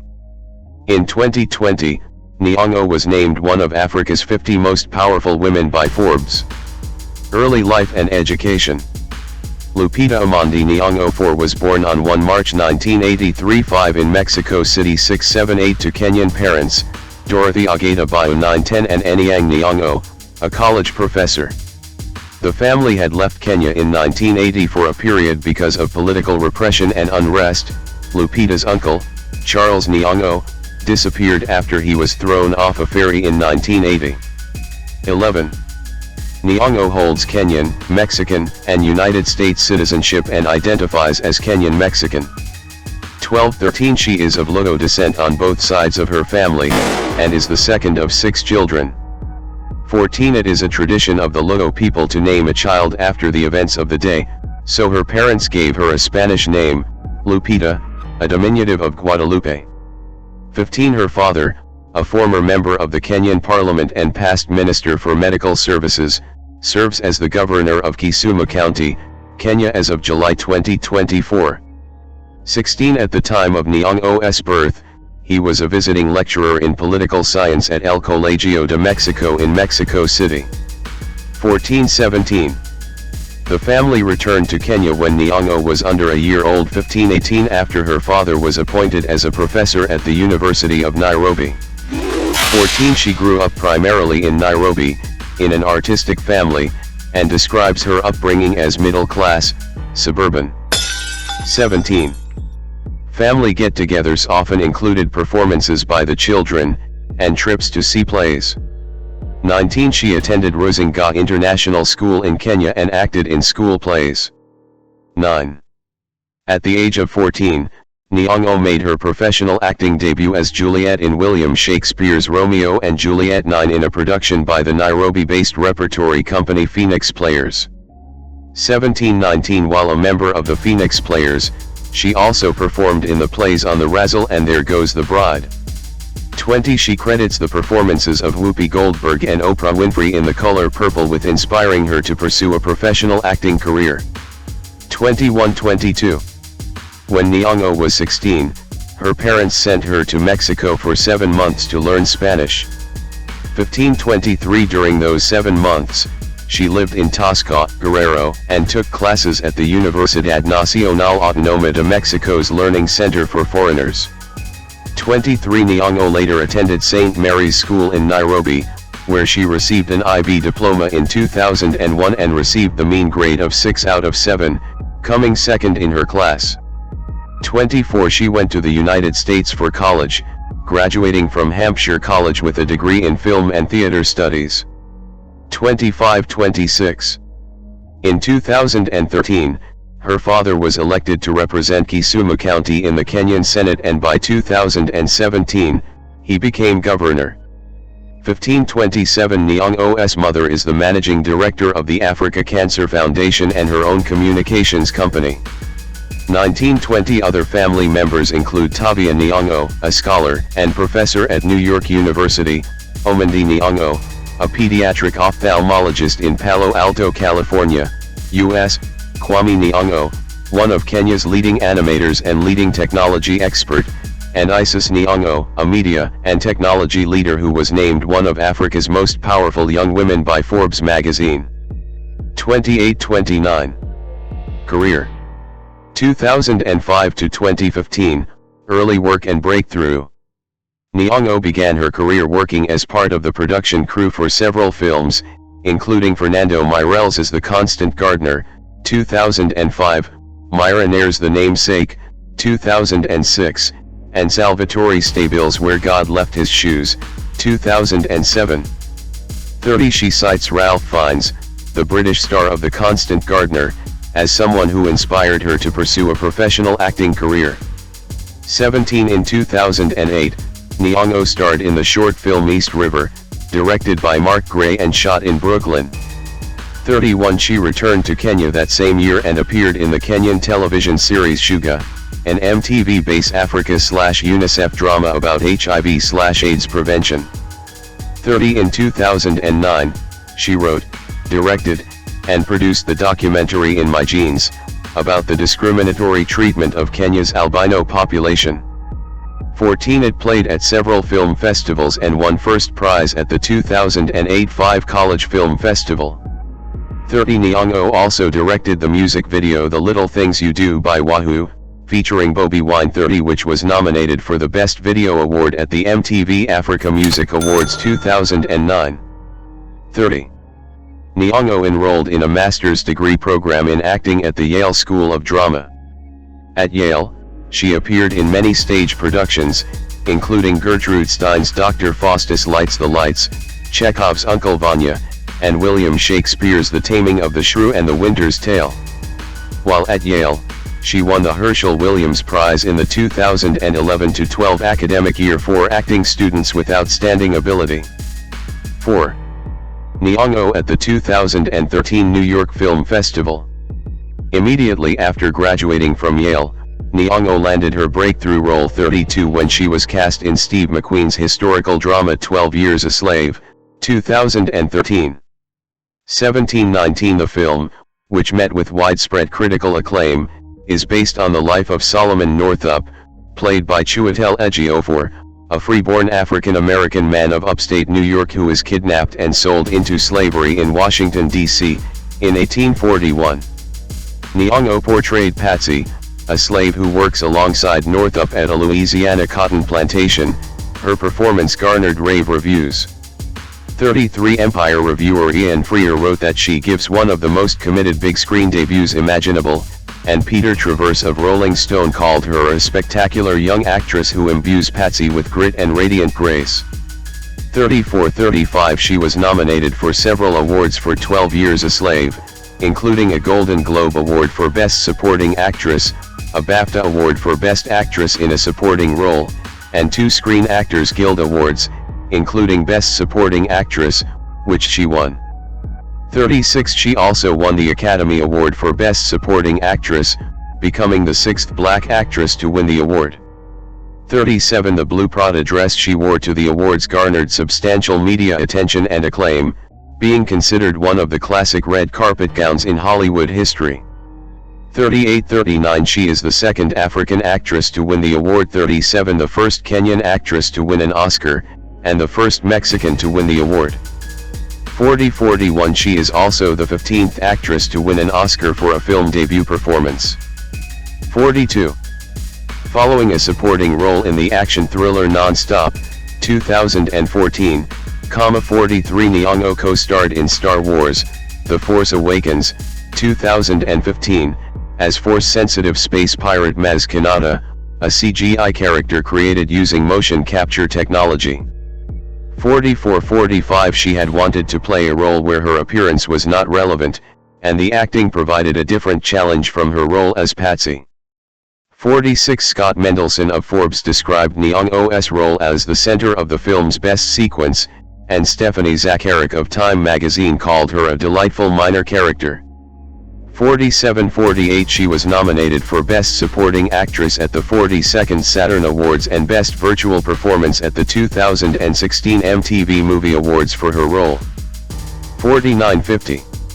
In 2015, Nyong'o returned to the stage with a starring role as an unnamed girl in the play Eclipsed, written by Danai Gurira. 51. The play takes place during the chaos of the Second Liberian Civil War, where the captive wives of a rebel officer band together to form a community, until the balance of their lives are upset by the arrival of a new girl, played by Nyong'o. Eclipsed became the public theater's fastest-selling new production in recent history. 52. And won Nyong'o an Obie Award for Outstanding Performance. 53. The play premiered on Broadway at the John Golden Theatre the following year. 54. It was the first play to premiere on Broadway with an all-black and female creative cast and crew. 55. 56. Nyong'o had understudied the play at Yale in 2009 and was terrified to play the character on stage. 57. She turned down film roles in favor of the production. 58. Her performance garnered critical acclaim. Charles Isherwood of the New York Times hailed Nyong'o as one of the most radiant young actors to be seen on Broadway in recent seasons, and added that she shines with a compassion that makes us see beyond the suffering to the indomitable humanity of its characters. 59. Her performance in Eclipsed earned her a Theatre World Award for Outstanding Broadway or Off-Broadway Debut Performance and a nomination for the Tony Award for Best Actress in a Play.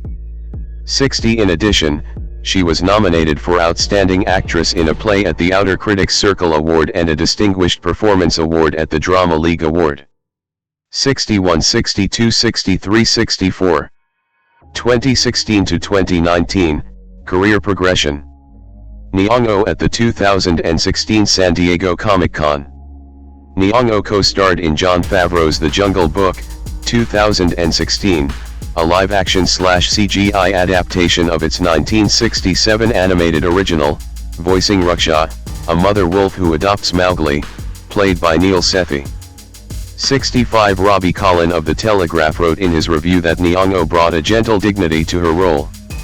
66. She later co-starred in Myra Nair's Queen of Katwe, 2016, a biopic based on the true story about the rise of a young Ugandan chess prodigy 67 Nyong'o, played by Madina Nyong'o, who becomes a woman candidate master after her performances at World Chess Olympiads. Nyong'o played Fiona's protective mother, Naku Harriet. 68 Brian Tallarico of RogerRebert.com said, "Nyong'o is phenomenal. She has an incredible ability to convey backstory." 69. Jeff Berkshire of Variety wrote, "Simply radiant in her first live-action role since winning an Oscar for 12 Years a Slave, Nyong'o imbues what could have been a stock mother figure with such inner fire that Harriet feels worthy of a movie all her own." 70. Nyong'o reprised her role as Maz Kanata in Rian Johnson's Star Wars: The Last Jedi, 2017, as well as in the animated series Star Wars Forces of Destiny. 71. The following year, she starred as Spy Nakia, a former member of Dora Milaje, a team of women who serve as special forces of Wakanda and personal bodyguards to T'Challa/Black Panther, Chadwick Boseman, in Ryan Coogler's superhero film Black Panther, 2018, which marked the 18th film in the Marvel Cinematic Universe. 72. In preparation for the role, Nyong'o learned to speak Xhosa and undertook judo, jiu-jitsu, silat, and Filipino martial arts training. 73-74 David Betancourt of The Washington Post wrote that the film takes superhero cinema where it's never gone before by not being afraid to embrace its blackness, and particularly praised Nyong'o for avoiding stereotypical depictions of a black leading lady, stating that she throws punches, shoots guns and steals hearts in a role she seems born for. 75.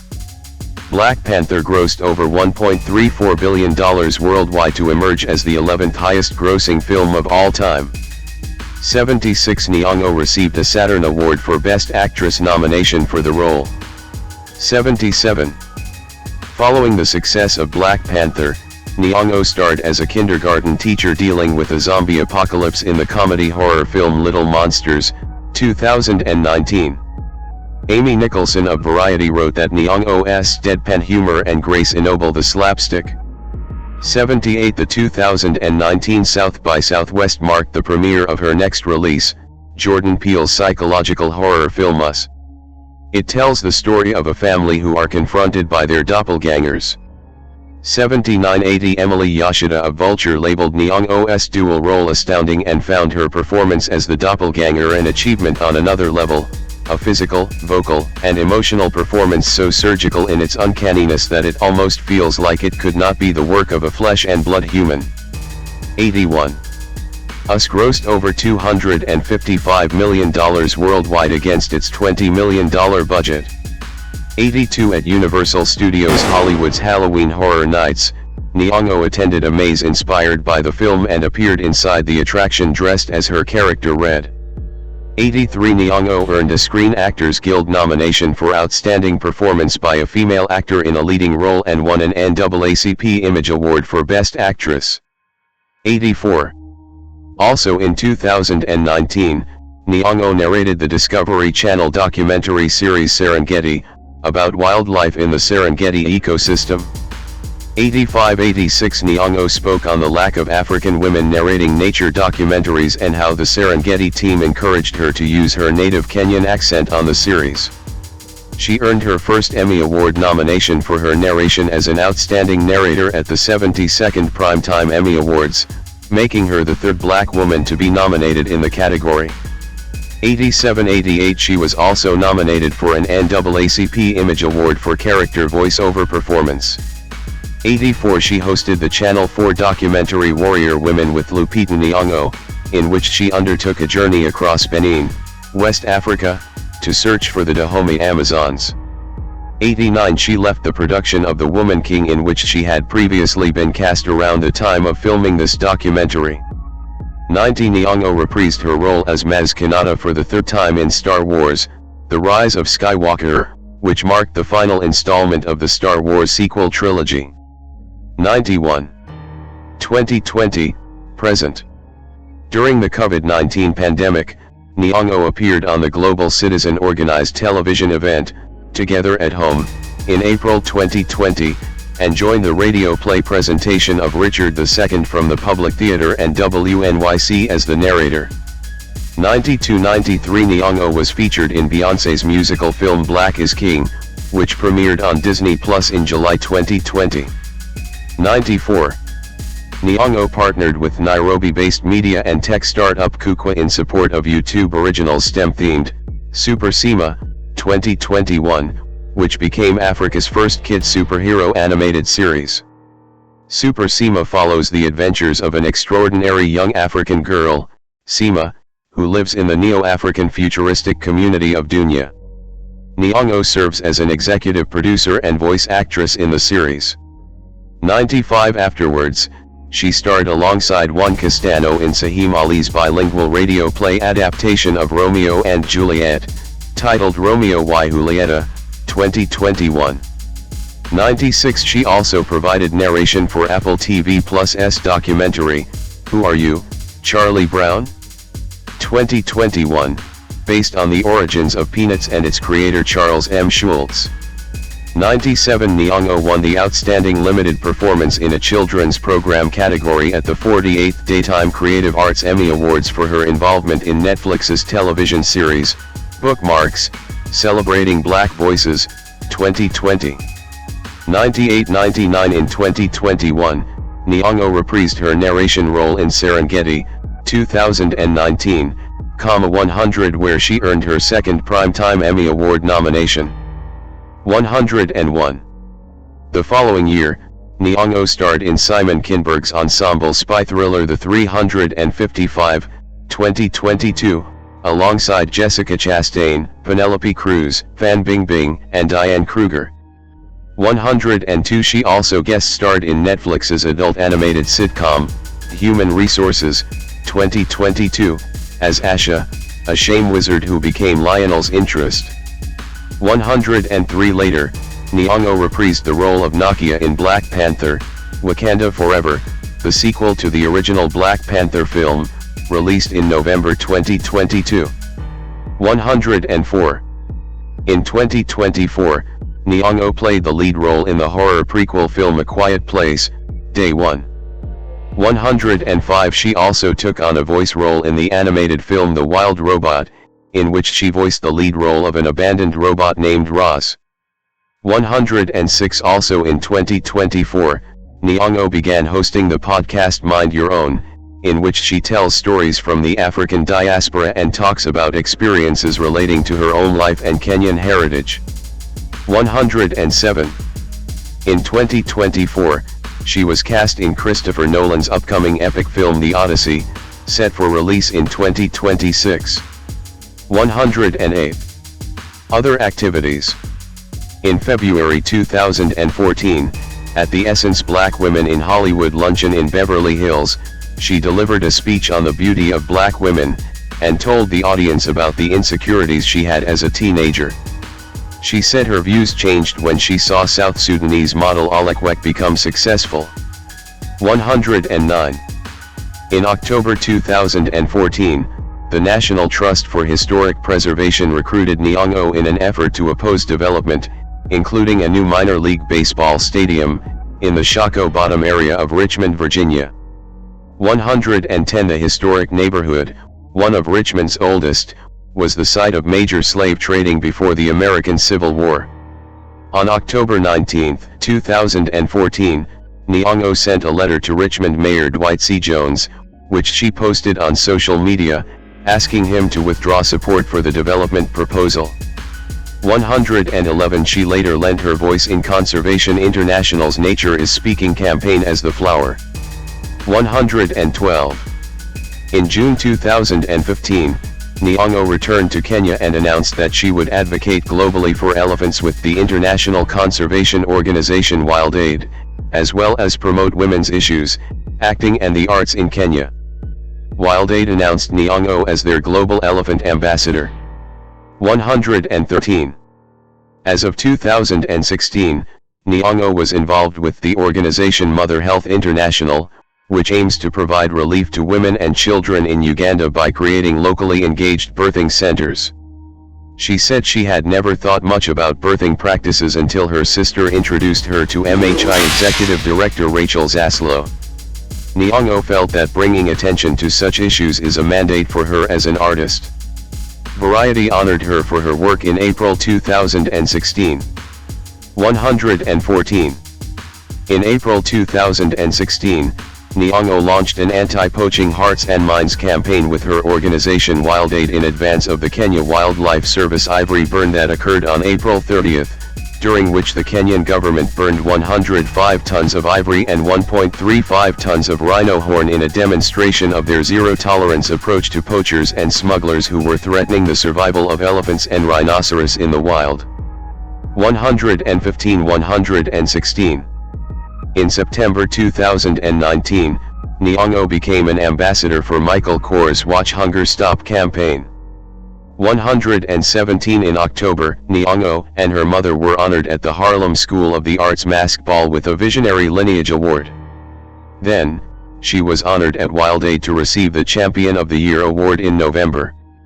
118-119. In 2020, the Africa Center announced Nyong'o as a member of its Board of Trustees. 120. Writing. Nyong'o made her writing debut with a book titled Soul We, 2019, published by Simon & Schuster Books for young readers. Soul We, Logo 4-star, is the story of a 5-year-old Kenyan girl who has the darkest complexion in her family, for which Nyong'o drew on her own childhood experiences.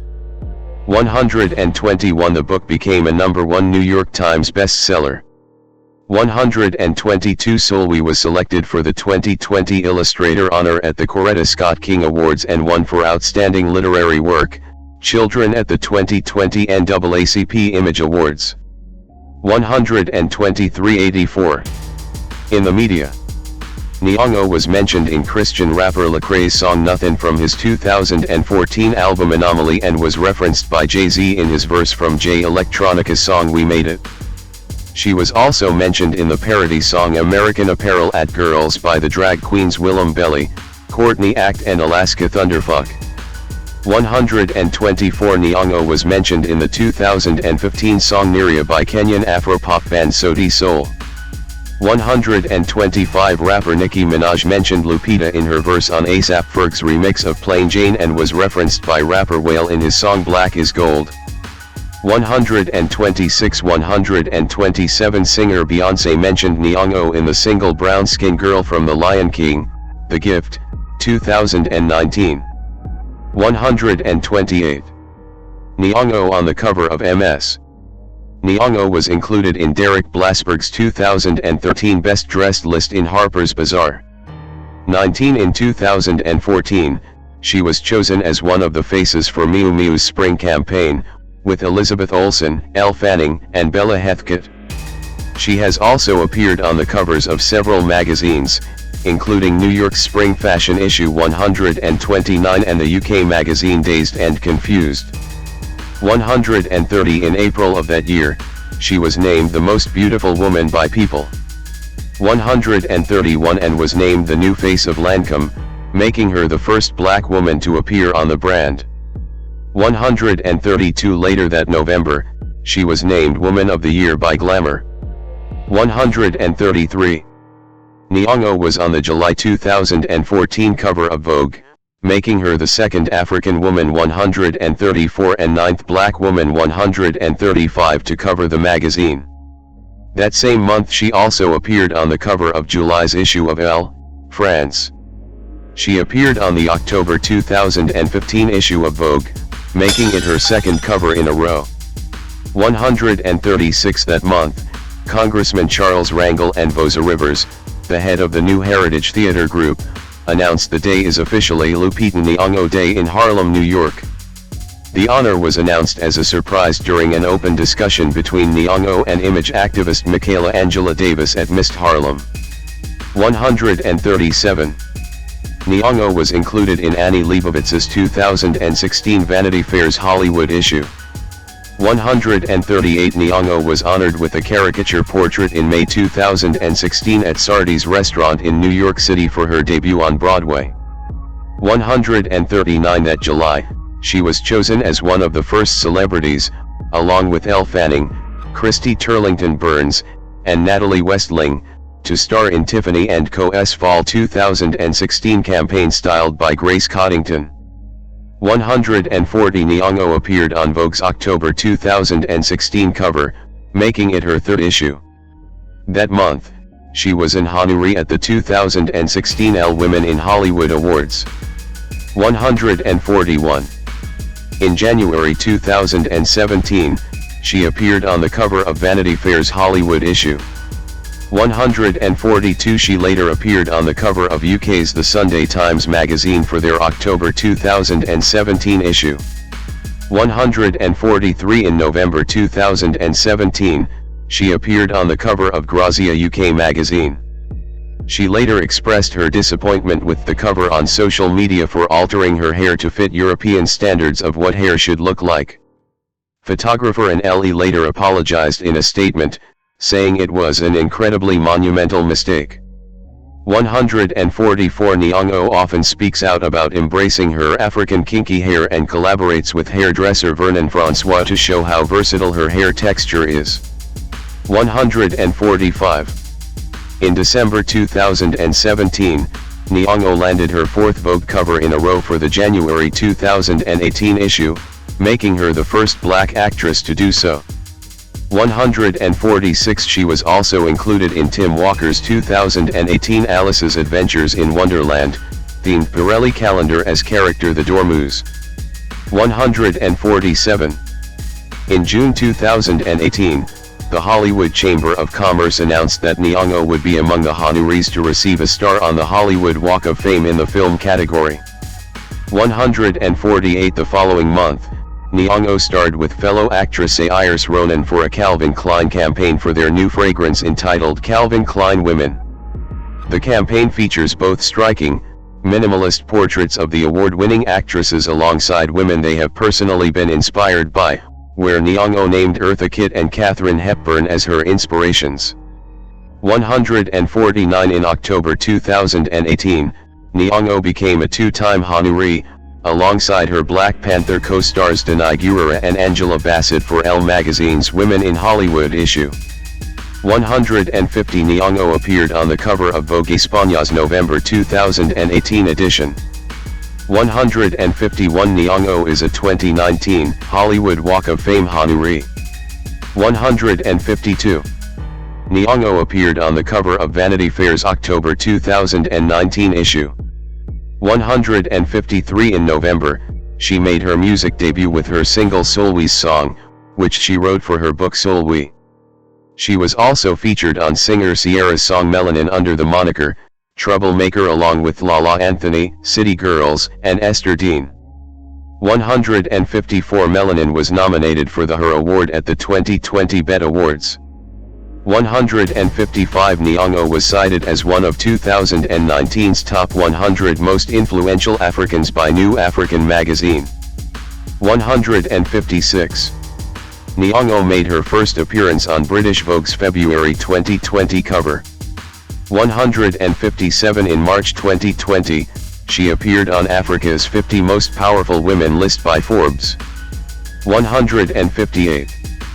Personal life. Nyong'o at an event for Time's Up at the 2018 Tribeca Film Festival. As of June 2024, Nyong'o lives in Los Angeles, having moved there from Brooklyn in June 2023 after the COVID-19 pandemic. 159 160 She is a fluent speaker of English, Spanish, Luo, and Swahili. 1823. In October 2017, in the wake of the Harvey Weinstein sexual abuse scandal and the Me Too movement, Nyong'o wrote an op-ed for the New York Times divulging that Weinstein had sexually harassed her on 2 separate occasions in 2011, when she was a student at Yale. She had vowed never to work with him thereafter, hence turning down an offer to star in Southpaw, 2015, a Weinstein-distributed film. She further wrote about her commitment to work with female directors, as well as male feminist directors who have not abused their power. 161 Nyong'o's op-ed was part of a collection of stories by the New York Times and the New Yorker that won the 2018 Pulitzer Prize for Public Service.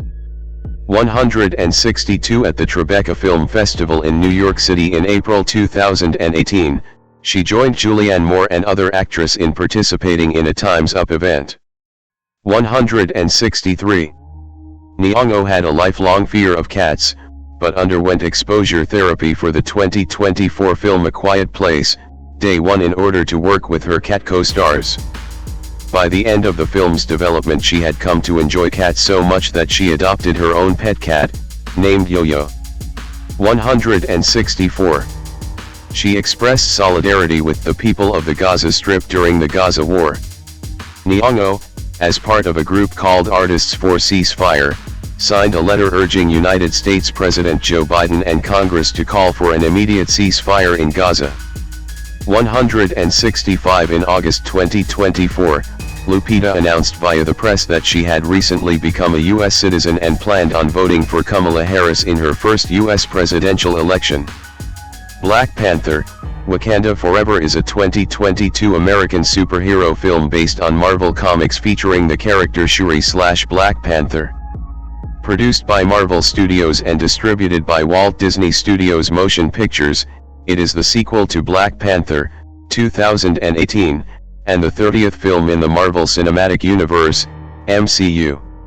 Directed by Ryan Coogler, who co-wrote the screenplay with Joe Robert Cole, the film stars Letitia Wright as Shuri/Black Panther, alongside Lupita Nyong'o, Danai Gurira, Winston Duke, Florence Kasumba, Dominique Thorne, Michaela Coel, Mabel Cadena, Tenoch Huerta Mejía, Martin Freeman, Julia Louis-Dreyfus, and Angela Bassett. In the film, the leaders of Wakanda fight to protect their nation in the wake of King T'Challa's death. Ideas for a sequel began after the release of Black Panther in February 2018. Coogler negotiated to return as director in the following months, and Marvel Studios officially confirmed the sequel's development in mid-2019. Plans for the film changed in August 2020 when Black Panther star and T'Challa actor Chadwick Boseman died from colon cancer, with Marvel choosing not to recast his role. The return of other main cast members from the first film was confirmed that November, and the sequel's title was revealed to be Black Panther, Wakanda Forever in May 2021. Filming began in late June in Atlanta, taking place at both Trilith Studios and Tyler Perry Studios, before moving to Massachusetts in August, but was halted in November to allow Wright to recover from an injury sustained during filming. It resumed by mid-January 2022 and wrapped in late March in Puerto Rico. Black Panther, Wakanda Forever premiered at the El Capitan Theater and the Dolby Theater in Hollywood, Los Angeles, on October 26, 2022, and was released in the United States on November 11, as the final film in Phase 4 of the MCU. The film received generally positive reviews from critics and grossed $859.2 million worldwide, becoming the sixth highest grossing film of 2022. Wakanda Forever and Bassett's performance received numerous awards and nominations, including 5 Academy Awards, winning Costume Design, 1 British Academy Film Award, 6 Critics' Choice Movie Awards, winning 2 Golden Globe Awards, winning 1, and 2 Screen Actors Guild Awards. A spin-off miniseries focusing on Thorne's Riri Williams, Ironheart, premiered in June 2025. A sequel is in development. Plot: T'Challa, King of Wakanda, is suffering from a terminal illness which his sister Shuri believes can be cured by the heart-shaped herb. Shuri attempts to synthetically recreate the herb after it was burned by Eric Killmonger Stevens but fails to do so before T'Challa dies. A year later, Wakanda faces pressure from other nations to share their vibranium, with attempts to steal it by force. Queen Ramonda urges Shuri to continue her herb research to create a new Black Panther, but Shuri refuses, believing the Black Panther is no longer needed. In the Atlantic, a U.S. expedition team uses a vibranium detector to find a deposit underwater, but a group of blue-skinned, water-breathing superhumans led by Namor kills them. The CIA suspects it was Wakanda's involvement. Namor confronts Raymunda and Shuri after bypassing Wakanda's security. He blames Wakanda for the vibranium race and gives them an ultimatum: hand over the scientist who created the detector or he will attack Wakanda.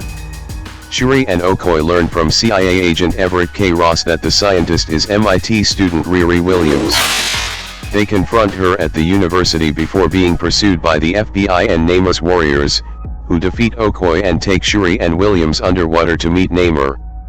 Angered by Okoye's failure to protect Shuri, Raymunda strips her of her title as General of the Dora Milaje and seeks out Nakia, who has been living in Haiti since the blip.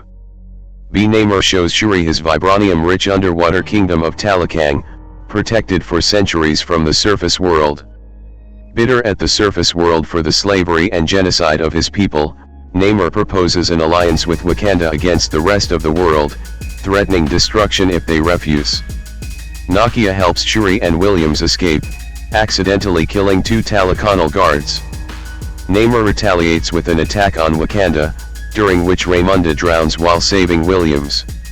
Namor vows to return with his army, and Wakanda's citizens relocate to the Jabari Mountains for their safety. Meanwhile, Ross is arrested by his ex-wife, CIA Director Valentina Allegra de Fontaine, for secretly exchanging classified intelligence with Wakandans.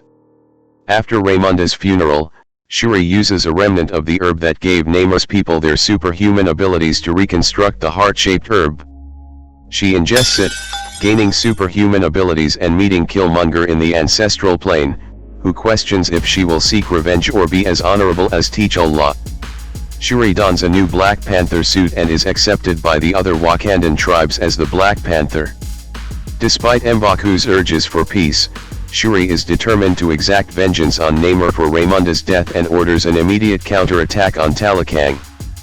Preparing for battle, with Ao assuming the position of General of the Dora Milaje, Shuri bestows the Midnight Angel armor upon Okoye, who in turn recruits Dora Milaje member Anika to join her. Williams creates an Iron Man-esque powered exoskeleton to aid the Wakandans. The Wakandans use a seafaring vessel to lure Namor and his warriors to the surface with a vibranium detector as battle ensues. Shuri traps Namor in a fighter aircraft, aiming to weaken him. They crash on a desert beach and fight. Shuri gains the upper hand but sees a vision of Raymunda, urging Namor to yield and offering a peaceful alliance. Namor agrees, ending the battle. His cousin, Namora, is upset by the surrender, but he believes the alliance will strengthen Talakang. Williams returns to MIT, leaving her suit behind, while Okoye rescues Ross. Shuri plants more heart-shaped herbs to ensure the Black Panther mantle's future. In her absence, M'Baku challenges for the throne. Shuri visits Nakia in Haiti and burns her funeral robe to finally grieve for T'Challa, honoring Raymunda's wishes.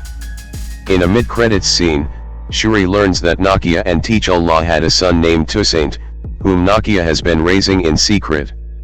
Toussaint reveals his Wakandan name is T'Challa. Cast: Letitia Wright as Shuri/Black Panther. The Princess of Wakanda who designs new technology for the nation. 6. Wright was given a larger role in the film following the death of Chadwick Boseman, who starred in previous MCU media as Shuri's older brother T'Challa/Black Panther. 7. Wright said Shuri turns to her technology as a way to grieve T'Challa. 8. Lupita Nyong'o as Nakia. A former war dog, an undercover spy for Wakanda, from the River Tribe. 7. Nyong'o said Nakia has matured following both the blip and the death of T'Challa, explaining that her character's priorities have shifted and sharpened while adding that Nakia remains the one you want to call when you're in trouble. 9. Danai Gurira as Okoye. The General of the Dora Milaje, Wakanda's all-female special forces, and a former Avenger. 10. In the film, Okoye takes on the mantle of one of the Midnight Angels, along with Anika. 11. Gurira said the film would explore many facets of Okoye's humanity. 12. Winston Duke as M'Baku. A powerful warrior and leader of Wakanda's mountain tribe, the Jabari. 7. Duke indicated that following the Jabari's involvement in the events of the film's Avengers: Infinity War, 2018, and Avengers: Endgame, 2019, the tribe is no longer isolated from the rest of Wakanda. He also felt M'Baku was trying to figure out how to move forward in this new world for Wakanda, much like many in the real world were trying to do during the COVID-19 pandemic. 13. Florence Kasumba as Ao. A member and the second-in-command who later becomes the general of the Dora Milaje after Okoye is stripped of her duties. 14. She is romantically involved with Anika. 15. Dominique Thorne as Riri Williams. An MIT student and genius inventor from Chicago who creates a suit of armor that rivals the one built by Tony Stark/Iron Man. 16. Director Ryan Coogler noted that Williams is a foil to Shuri, adding there's a thread of similarity between the two, but they are also very, very different. 17. With Williams and Shuri's relationship representing a similar exploration of the diversity of the black experience as T'Challa and Killmonger's relationship did in the film Black Panther, 2018. 8. Michaela Coel as Anika. A Wakandan warrior and member of the Dora Milaje who is romantically involved with Ao. 8:15 In the film, Anika takes on the mantle of one of the Midnight Angels, along with Okoye. 11. Coel was drawn to the character being queer as in the comics, and Coogler described Anika as kind of a rebel. 18. Mabel Cadena as Namora, Namor's cousin and right-hand woman who looks up to him as a father figure. 14:19. Tenoch Huerta Mejía as Namor. The king of Talakang, an ancient civilization of blue-skinned, underwater-dwelling people. 2017 who refer to him as the feathered serpent god Kuk Ulkan. 21. Mejía said Namor decides to get involved in the surface world after T'Challa publicly reveals the truth of Wakanda at the end of the first film, which consequently puts Talakang in jeopardy, leading Namor and his people to take action to protect themselves. Mejía also confirmed that the character is a mutant as in the comics. 22. Coogler said Namor has lived a really long time and knows no equal in terms of his capabilities. 19 stating that the character could be as strong as both Thor and Hulk if he's around enough water. 23. Mejía called Namor an anti-hero. 24 explaining that it was important to both him and Coogler to humanize the character by making his motivations understandable despite him having an antagonistic role in the film. 25. Coogler was enthused to include Namor's really unique features from the comics, including his ankle wings and pointy ears. 17. Coogler focused on those features to contrast the film version of Namor with the DC Comics superhero Aquaman, as the two characters are often compared to each other.